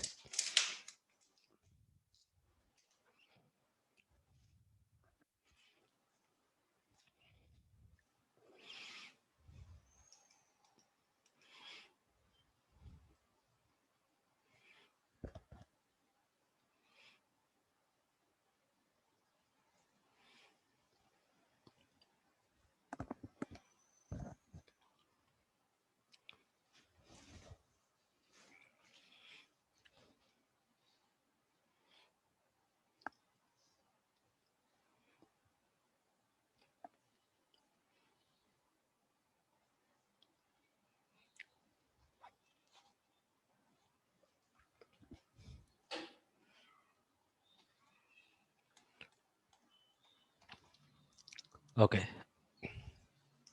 let us get started with this application. The term video analytics, the term image processing sounds very fancy, especially for somebody who never heard of it. Deep down inside, it is numerical data analysis only. You'll be surprised to know in real world there are no videos. Do you know that already? Videos don't exist in real world. Think about it, all of you. Do you think videos are there in real world? No. Every video, let's say if you take 1 second footage, is that a video actually? If you take 1 second footage, yeah, that is a collection of frames. Have you ever heard of it? Frames per second. FPS, frames per second. That means several frames, maybe 24 frames, 100 frames, 60 frames, 64 frames, 128 frames, like that. You move several frames together. If you move several image, frame means image, several images together within 1 second, if you very quickly move them, then it gives us an illusion of a moving object or a video. But in reality, these are all static images. Do you agree with that point? Have you ever felt it like static images moved? These frames are moved very quickly. Those who are have a little bit of knowledge of frames per second or cameras, then you might have heard this. Even old school, if you go to these old movies, I think maybe one generation before films, there used to be this negatives or films, isn't it? There will be one reel on that. There will be a lot of images. If you keep on moving them, it gives us an illusion of a moving object. So in reality, there are no images. Image processing is nothing but frames processing is nothing but a video analysis is nothing but analyzing the images. There are no videos. If you analyze all these images, that itself is analyzing the video. Video is nothing but images, several images, thousands of images put together, moved in synchronized manner, that gives us an illusion of a movement. That means if this video camera, how is it working? Within a second, it is taking so many images. Within 1 second, it is taking 60, 70, 80 images, and it is showing us as it is. It gives us a feeling that this car is moving in our video. However, what we are seeing is 60 or 70 images that are moved in a synchronized manner. That is the first point. So what I want to tell you is videos don't exist in real world. Only thing that exists are images. Here is another important point. In computers, there are no images. Image or picture, photo, they don't exist in computers. Do you know that? Every image is a collection of, like the way every video is a collection of images, every image is an abundant collection of pixels. Every image is a collection of all these pixels or the dots. That's it. These dots have certain color. That color can be defined. You know how it is defined? Every pixel. Have you ever heard of this color coding? Every pixel is defined RGB, and there will be a code, isn't it? RGB. So when you look inside a computer, There is no image, there is no photo or anything. It is just a collection of pixels, and these pixels are given with RGB, and these RGBs will be numbers. So every image is a collection of numbers. In reality, there are no videos. That is just an illusion. There are no images. In reality, we just have a collection of numbers. Do you agree with me? Image processing is nothing but analyzing the numbers, nothing but finding the patterns in these numbers. Do you agree with that point now? Have you ever heard of this RGB pixel? Have you ever heard of this term? Pixel, pixel intensity, RGB. It is defined like this: R intensity, B intensity, G intensity. Let's suppose this particular point over here that has RGB code. If you look at inside computer, if this is somehow it is plotting and displaying. Display might be different, but how it is stored inside, that is defined by RGB. Okay. So in reality, there are no videos, there are no images. It is all numerical data analysis. That is the first point that I want to tell you. The second point is, if you look at this application, this is a very large application. It is doing several things here. Okay. The first thing is it is taking the video as an input. It is not a single model. If you look at it carefully, it is not a single model. There are multiple models. The first model here is taking the input and predicting whether it is a vehicle or not. That is model number one. It will just take the input and say this is a vehicle or not, whether it is a vehicle or not, vehicle or not. That's it. That is what model number one will do. Vehicle versus no vehicle. Model number two, within a vehicle, it will try to tell you, it will build the model and tell you whether it is a number plate or no number plate, because within a vehicle there can be multiple values within that number plate versus no number plate. That is model 2. This is not a single model. Model 3, within the number plate, this model 3 will divide this number plate into 8 parts. That is model 3, simply dividing it into 8 parts. 1 2 3 4 5 6 7 8. That's it. Model 3. Model 4, which is what we are going to build right now. Model 4, it will take this number as input. That means this image will be the input, this number will be the input, and our model has to predict what is a digit inside this. Basically, this image is 7, this image is 2, this image is of 9. That is what the model 4 is, what we are focusing right now. The remaining models may be a little more complicated. Even this one is also complicated, taking this image, telling what is the number inside it. So our input will be these images, this image, this image, this image. These are all the images that will be our input.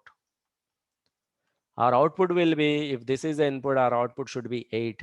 If this is the input, our output should be 3. This is the input, our output should be 3, like that. Okay. Once the model finds the patterns that are near to 7, it should say that. Image is the input, output is what is the digit inside that image. That is what we have to tell. As I told you, this is the human vision. Humans see like this. Computers see an image like this. Do you agree with me? If it is a color image, it will be RGB, one number, one number, one number. That means for every pixel, there will be 3 numbers. If it is a black and white image, that will be grayscale. It will be a number between -1 to +1. That's it. Have you ever heard of grayscale? Grayscale, which will be a number between -1 to +1. Number is near to -1. White, if the number is near to +1. Black, isn't it? So this is how we see it. This is how a computer stores the images internally. You might ask me, what is the guarantee that it is exactly 6? Well, if you see it carefully, if you round the numbers where it is near to 1, if you take the numbers where it is near to -1 and all that, if you look at them carefully, then you will agree this is nothing but, this number is nothing but 6. If you just do a conditional formatting, if you take this into Excel, do a conditional formatting, it will form a 6 for sure. This is how we see this, think that this is an image. This is how a computer stores it. Not even, it will not do any conditional format. It will just simply store it as numbers. You might disagree with me. You might think that I'm cheating you. That is why what we will do is we will simply take an image of a cat. If you plot the image, you will see the cat. You know what? if you print the x, let's say if I'm storing cat in x, if you plot x, you will get the cat image. If you print x, then you will get all these pixel values. Let us together, all of us, okay, get this image. We will go back to this one. Mm, digit recognition example. All of you move to digit recognition example. Before that, it was the same problem that we solved earlier, that was solved using neural network. You can ignore that. Directly get into this digit recognition example. Here I'm getting the image of a cat. If you plot cat, if you are plotting cat will look like this. However, what I want you to do is insert a new line of code. Cat has been stored in X. If you see the shape of X, so copy paste this code, shape of X. Shape of X is 3560 pixels in height. Check this out. In height, there are 3560 pixels. In width, there are 5360 pixels. Height, width, and what is 3 here? Height and width, those pixels I understood. Height, pixels in the height, pixels in the width. What is 3 here then? RGB. In every pixel, there are three values since it is a color image. So RGB. If you print X, if you directly print X, it is an array, three-dimensional array, which has rows, columns, and in each of them, you have three values. RGB intensity, these are between 0 and 255 or something. RGB intensity is 255, 255, 255 is somewhat white. 000 will be black. Like that, every value here, all these three values put together, they will end up like a single pixel value. That is what I want to say. That if you take any image, store it inside a computer, what really it stores is an array of numbers, pixel values, but what it shows to us is a plotted image, because human eye perceives this image rather than looking at these values. However, if you want to do analysis, pattern finding, if you want to build neural networks, then you have to use this numerical data. How do we use it? Let us see. So the idea here is the problem that we are solving here, all of you. This is the input data. The input data contains images of numbers. The output that we want to get is, it should take this number and then give us what is the digit that this image contains. One of the students asked this question in the classroom. All the digits that I have, all the distinct digits I have are 0, 1, 2, 3, and so on. Only 10 digits are there. Why don't we write simply 10 functions?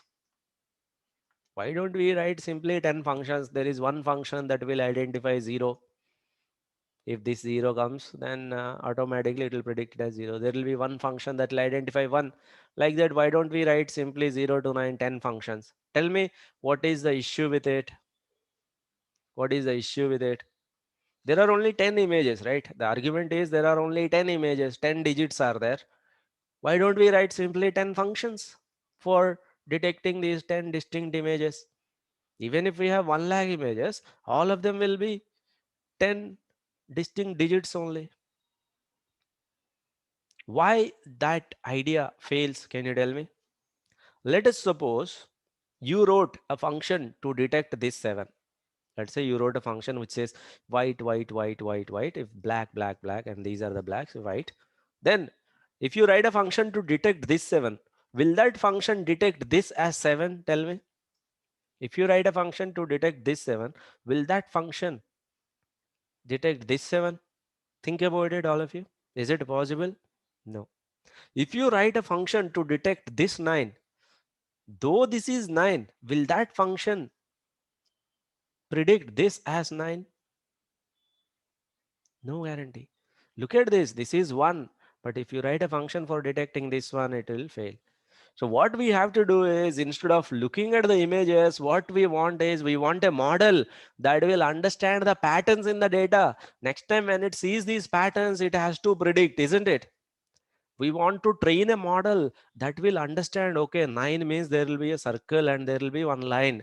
Almost any pattern, any image that is containing this kind of pattern, I have to detect it. I have to find the patterns, generalized patterns, rather than looking at the original images. Okay, 7 means yes, this one.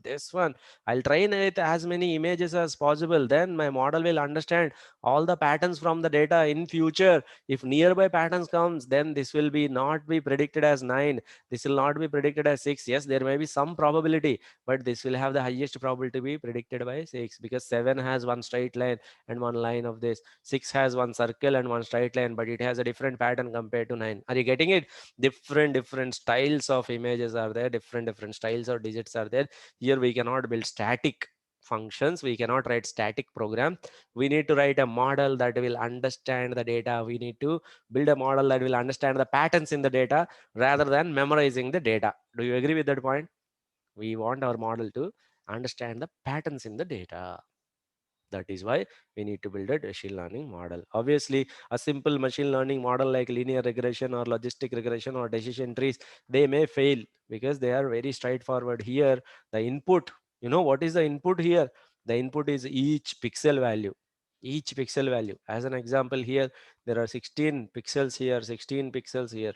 So overall, there are 256 pixels are there, which is a very simple image. Usually we have 1 megapixel. That means you have 10 lakh pixels will be there. Here we have simply 16 by 16, very small image. Even then you have 256 pixels. Each pixel is an input variable for you. Each pixel, x1, x2, x3, and so on, x16, x17, and so on, x256. 256 input variables are considered. X256. Why 256? Because 16 pixels in the rows, 16 pixels in the columns. 16 by 16. Each pixel is an input variable for me. What is the output? Tell me. Each pixel is an input variable. What is the output? What is the target value? Why? What are the classes that it takes? Tell me. How many classes are there in the target variable Y? Target value Y can be 0, 1, 2, 3, and so on 9. There are 10 classes. It is a multi-class classification. 0 to 9, which is like 10 classes. Input is pixel values, 256 pixels. Output is 10 classes. So we are going to build a neural network model for it. Obviously, this is a complicated data. The patterns are very complex. Do you agree with me? The patterns, we cannot simply look at these 256 values and say that, okay, this will be number 6 or this will be number 7. It will be very complex data. We may have to use multiple hidden nodes. Maybe one layer is sufficient, but multiple nodes are required. Okay. So here are some of the simple examples from the data. These are some of the images from the data. What I'm giving you in this data set is already I have converted this image data into pixel values, 16 by 16. In fact, as a matter of fact, this one is one of the example from the data only. Your first row is already converted into a data file. You have 16 by 16, which means x1, x2, and so on. X256 pixels are converted to one row, and the target value y is given as 6. And the second image, again 256 pixel values will be given. What is the number inside this? 256 pixel values. What is the number inside this? This data set has been already given to you. So in our data set, if you go to your data set, if you look at the sample of the data, you will see x1, x2, x3, and so on, 256 pixels. And all these pixels together constitute number 6. All these 256 pixels together will constitute number 5. All these 256 like that. These are first 5 rows example. Like that, you have the complete data set where you have multiple images of pixels. In fact, what you will see is if you take a frequency count, there are around 1194 images of 0, 1000 images of 1, like that. Several images are given to you. Nearly 7000 records are there in this data set. This data set has all been already given to you. If you want to check some sample images, let's say if you take any sample images, one row constitute to one image. These are some of the sample images. Image of 2, image of 9, image of 4, 16 by 16, 16 by 16. We will do a little bit of data preparation, then we will be able to build the model. Make sure that you create the train data, test data, create the target value, get all the details ready, and then we are ready to build the model. But make sure that we have to have a package called Neurolab that is installed. So here there was somewhere Neurolab code was given, pip install Neurolab. So this need to be installed. Once this package is installed, successfully built Neurolab, then we will be able to build the model. This model will take these images as input and will be able to predict the output. So let us get the structure of this neural network first before going ahead with the model building. So tell me, in the input layer, how many nodes will be there? Input layer, how many nodes will be there? Input layer. So neural network has input layer, hidden layer, output layer. Let us talk about the input layer. How many nodes are there? Each pixel is a node, isn't it? Each pixel is an input node. How many pixels are there in your input data? There are 16 pixels here, 16 by 16. How many pixels are there? 256 pixels are there. So in the input layer, how many nodes will be there? X1 first pixel, X2 second pixel, and so on. X 256 pixels are there. No doubt about it. In the output layer, how many nodes are there? It is a multi-class classification. How many classes are there? In the output layer, how many classes are there? If it is binary, then I would say either 0 or 1, but the output can be either 1, either 0 or 1 or 2 or 3 or 4 or 5 and so on. 9. In the output layer, you have 10 nodes.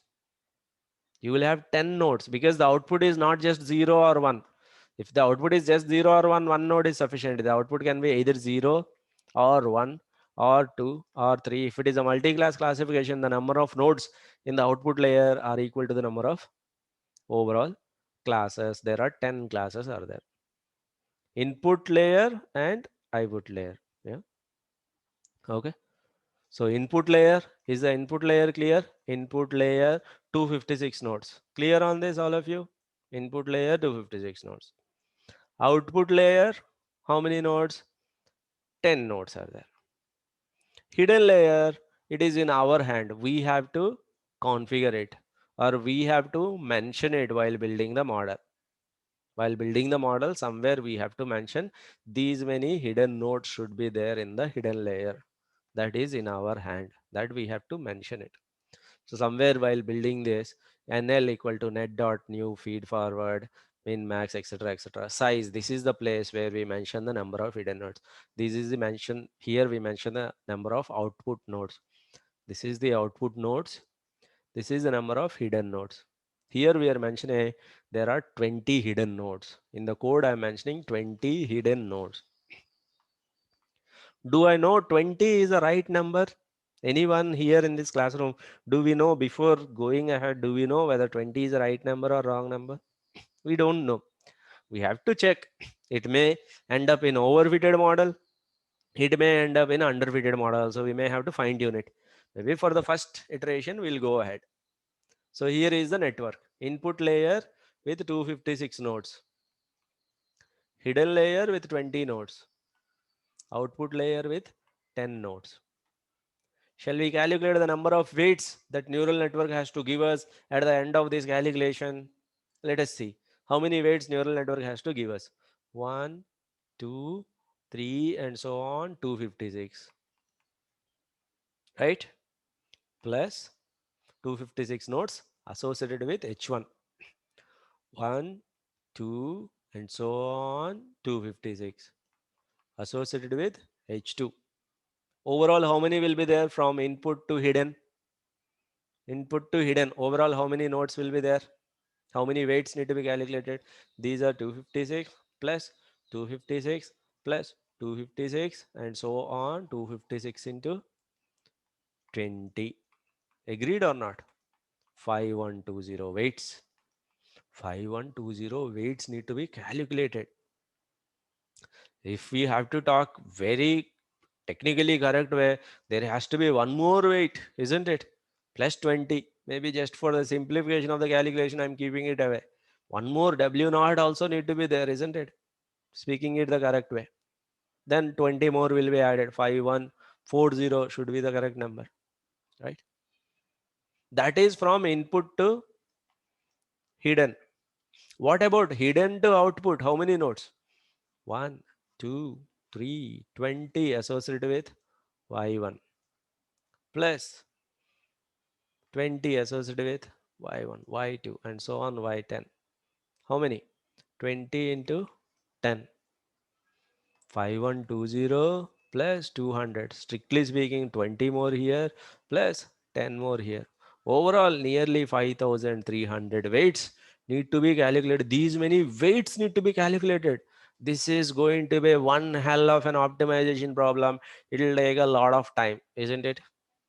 Definitely, it will take a lot of time because we have to calculate these many weights in the result. That is why your network will take some time for execution. Let it take. So I'm also measuring the time here. So go ahead, all of you, along with me. You can also execute it while the execution is going on. It will calculate all these weights. Finally, we can get the model results. What is the accuracy on the trained data? What is the accuracy on the test data? It may not be 100% accurate model, and what are the predicted values? Obviously, to calculate these many weights, and we have nearly 7,000 records. So many calculations, at least 7,000 times these many weights. These calculations will happen 5,300 within one epoch. Nearly 35 million calculations will happen because these many records are there. These many weights need to be calculated. It is one epoch. If it is 100 epochs, nearly 3.5 billion calculations just for a small image which is having 256 pixels only. In reality, we have so many pixels, 20 lakh pixels, 2 megapixel. It will be even more time consuming. That is expected in neural networks. Okay, go ahead, put it for execution. It may take a couple of minutes of time compared to old days. Nowadays, we are having pretty fast systems. We will be able to execute these many calculations within 5 minutes or so, which is a great task. Almost it is, we can call this as lightning fast. Earlier, it used to take at least half an hour or maybe 1 to 2 hours.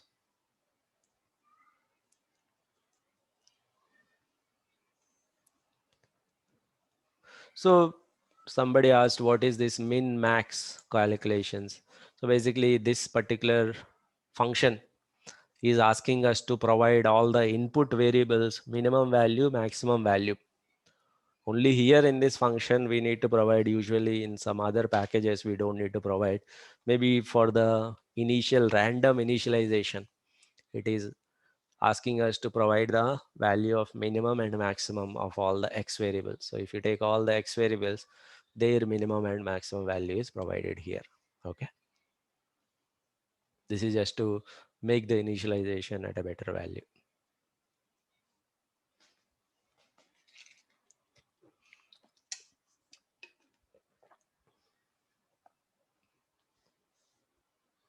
Transf is nothing but logistic function. So transf is known as this function, activation function it is known as. We have to mention logistic.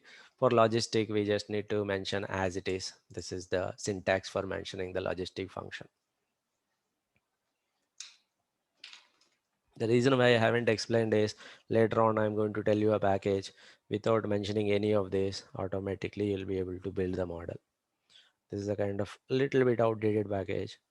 The next package that I'm going to tell you will be a little bit faster, as well as without mentioning this. By giving the data, automatically minimum and maximum values will be calculated based on the data anyway.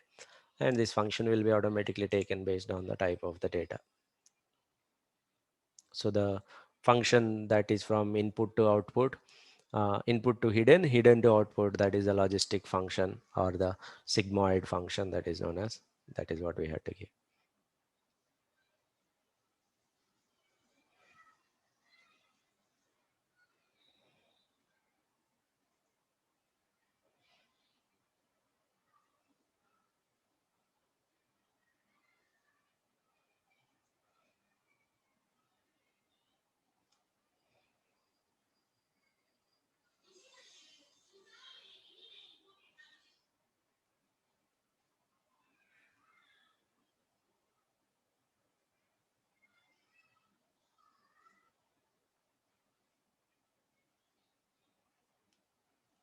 Okay. If everything works fine within 180 seconds, which is like under 5 minutes, you'll get the results and the accuracy. So the confusion matrix will be 10 by 10 because there are 10 classes in the output, predicting 0 as 0, 1 as 1, 2 as 2, etc. etc. And these non-diagonal elements will be erroneous predictions, predicting 3 as 5 or predicting 0 as 2. These are some of the non-diagonal. Accuracy of this model is not 100%, it is 91% only. The accuracy depends on the type of the data that we have. What is the strength of the data? If the data is pretty good, then the accuracy will be good. This is one of the digit. It has been predicted as 9. If you re-execute this same code again, a random image will be taken, prediction will be given to you. Out of 10 images, 9 will be predicted correctly. One image will be predicted wrongly. That is how the model power is. Any model is as good as the input data. If there are some noisy images in the input data, something like this, which is difficult for human eye to predict what is the number, then you may have wrong. Here, this is predicted as 6. You can keep on executing this after building the model for 5 6 sample images, then you'll get to know what is the actual image and what is the predicted value. This is how neural network is used in building the image processing models, taking the image as input, predicting what is the number inside that image. Has anyone got the result here? Anyone who has executed this and looking at the output samples, the last cell, if you keep on executing it, you'll get a sample image. And then what if instead of the number, we give some other image to do this model? So you mean to say if we do not give the number, which is a pretty interesting question. So let us suppose we trained the model on these images. Forget about that. Tell me, Nikhil, what is this number? Which number is this? Don't think about the model. Tell me what is this number?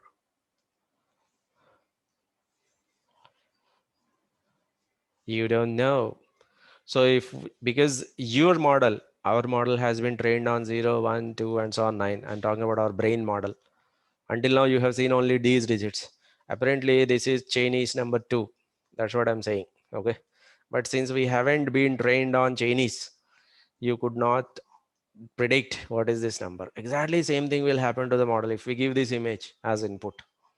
The model will predict some value. Maybe it will say 4, or maybe it will say 7, or maybe it will say 9, but it will be a wrong prediction.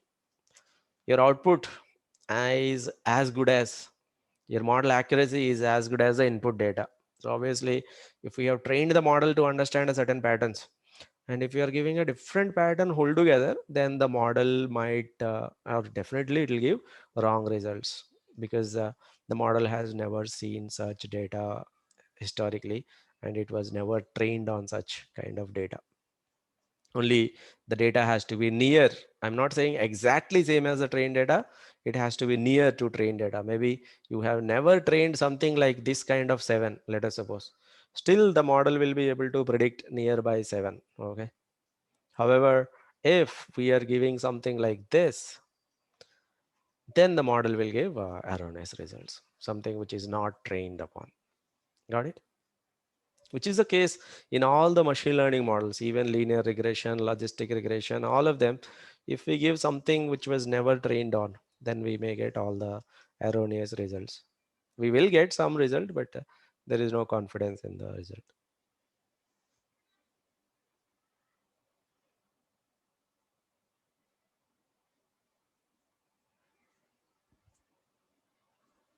So what are some of the real world applications of this? Have you ever heard of self-driving car?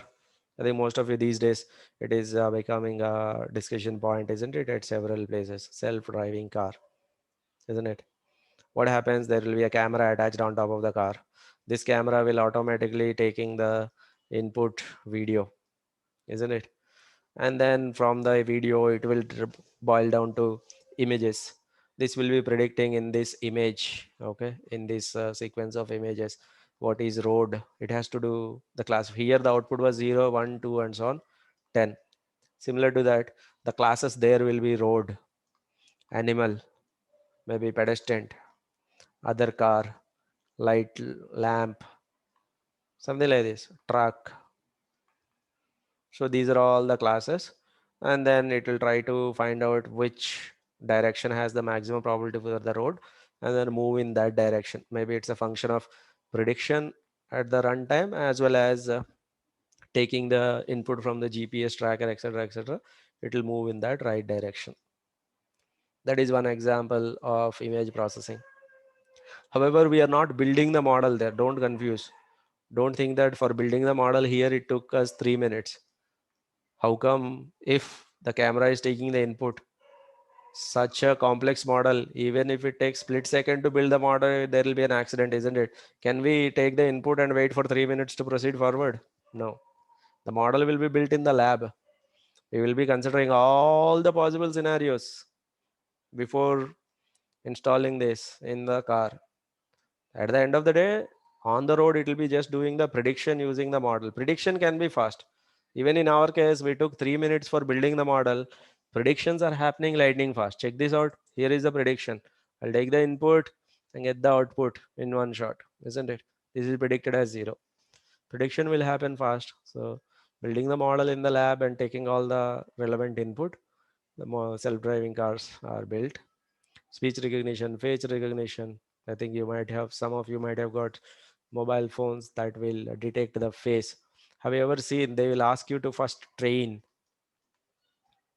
Anybody using the face recognition mobile, which will first force you to train? Obviously you have to give the training data, then only that face recognition will happen, isn't it?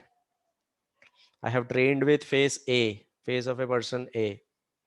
If I give another input, totally face of a person B, will it open the lock for me? No, isn't it? It will, obviously it will not open the lock. But if you are giving face of A, but if you are like, if you're training the data in a particular lighting, in a particular angle and all that, if this angle slightly differs, sometimes if you are somewhere away, then still it will try to predict. Even the same person A, if you are looking at that mobile, if you're trying to unlock with a different angle, sometimes that will also get rejected. Have you ever observed it, anybody? That, let's say if you keep it on a table and then you are looking at it from the top angle view and you have never trained on this, sometimes it will not open, isn't it?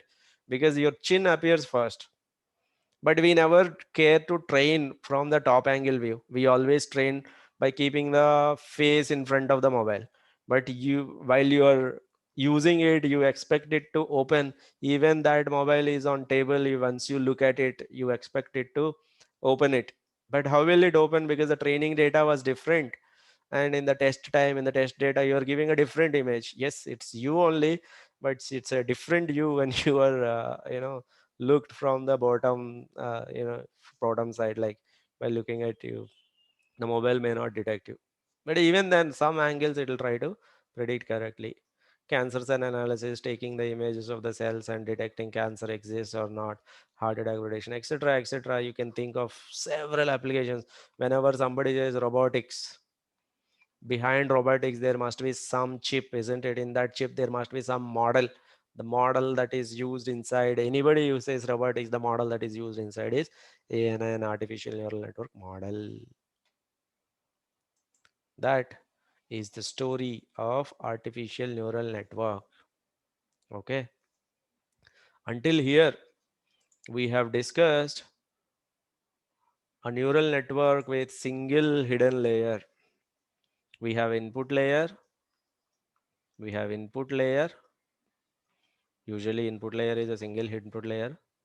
We have output layer, and output nodes are there. Until now, all the examples until now, I have discussed only a neural network with single hidden layer. But do you agree there will be problems, especially these self-driving cars, face recognition, etc., etc. They require multiple hidden layers, isn't it? Not just nodes. Sometimes no matter how many nodes you add, the complexity is so much that you may have to add so many layers, isn't it? If you are having an artificial neural network with just single hidden layer, they are known as shallow neural networks. shallow neural networks. Okay, if you are having an artificial neural network where you require multiple hidden layers as well as multiple hidden nodes in each of them, if you require multiple hidden layers along with the nodes, because the problem is so complex, which is true when it comes to image processing, video analysis, it is required, then that is known as deep neural network. Are you with me, all of you? What is a shallow neural network? What is a shallow neural network? A neural network with single hidden layer. They are already powerful. They are much more powerful than the algorithms that we know. A neural network, even so much power, still we require more hidden layers. If a neural network has multiple hidden layers, that neural network is known as deep neural network, and the applications of deep neural network are enormous. The recently one of the most widely researched topic is deep neural network. Every week, every month there is a new paper, or every week there are 4 or 5 papers that are getting released, because earlier experimenting with shallow neural network was itself very difficult with our systems. Now that we have cloud and all that, deep neural network research is now pretty easy for anybody to experiment. I'm not saying writing the papers and doing research is easy, at least experimenting is easy. That is the reason why the deep neural network is something that has been developed very rapidly, especially past 4 or 5 years. Deep neural network. In fact, now this has been detached away from this topic of machine learning, the subject machine learning. It has been detached. It has been dealt as a new topic in itself. There is a new subject name given to it. The subject that deals with all the deep neural network algorithms is known as, what is that subject name? Like the way you have machine learning that deals with linear regression, logistic regression, decision trees, random forest, boosting. The subject that deals with deep neural network is separately now called as deep learning. What is so deep about it? Why the name deep is coming from where this deep is coming from? Because we are building multiple hidden layers, that is known as deep neural network. So if you go to deep learning, only algorithm that you will have, what is the single most algorithm that way you will have? You will not have multiple algorithms. There will be only one algorithm, that is deep neural network algorithm. Like the way we have hidden layers, hidden nodes here, later on in deep neural network there will be something like convolution layer, convolution node, etc, etc. That network is convolution neural network. Recurrent layer, recurrent neural network, long short term memory, these are all the algorithms, but all of them are in internally they are connected to neural networks. There is only one algorithm in deep learning, that is deep neural network, that is known as deep learning.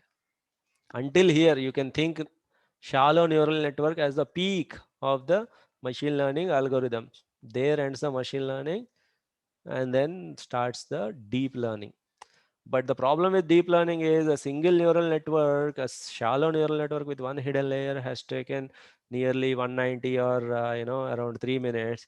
If you have multiple layers, multiple nodes, it will be very difficult for Python to handle it. We cannot use the original Python packages.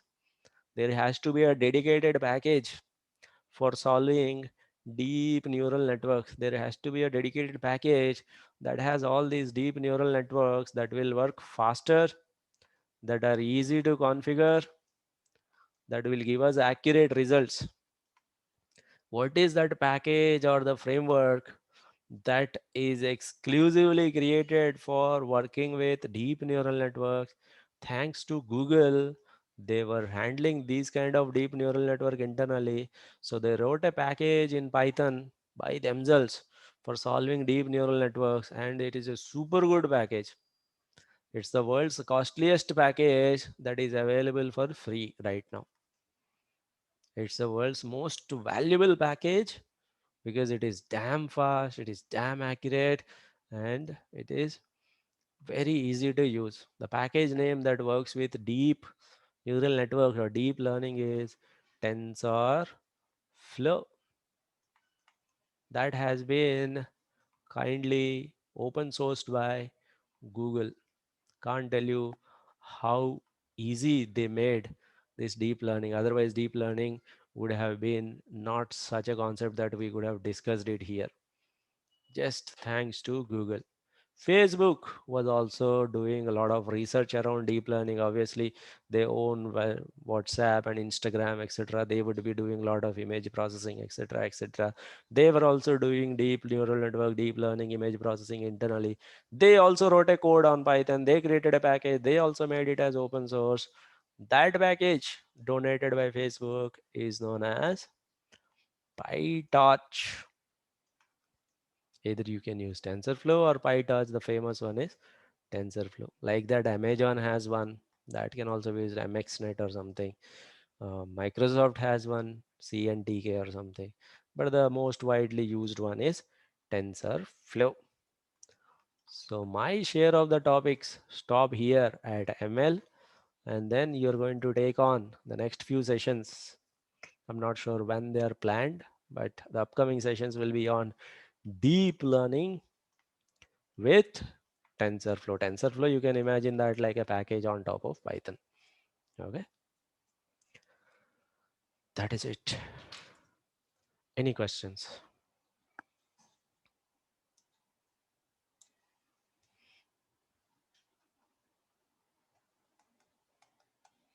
Any questions, anybody? Let me stop the recording then.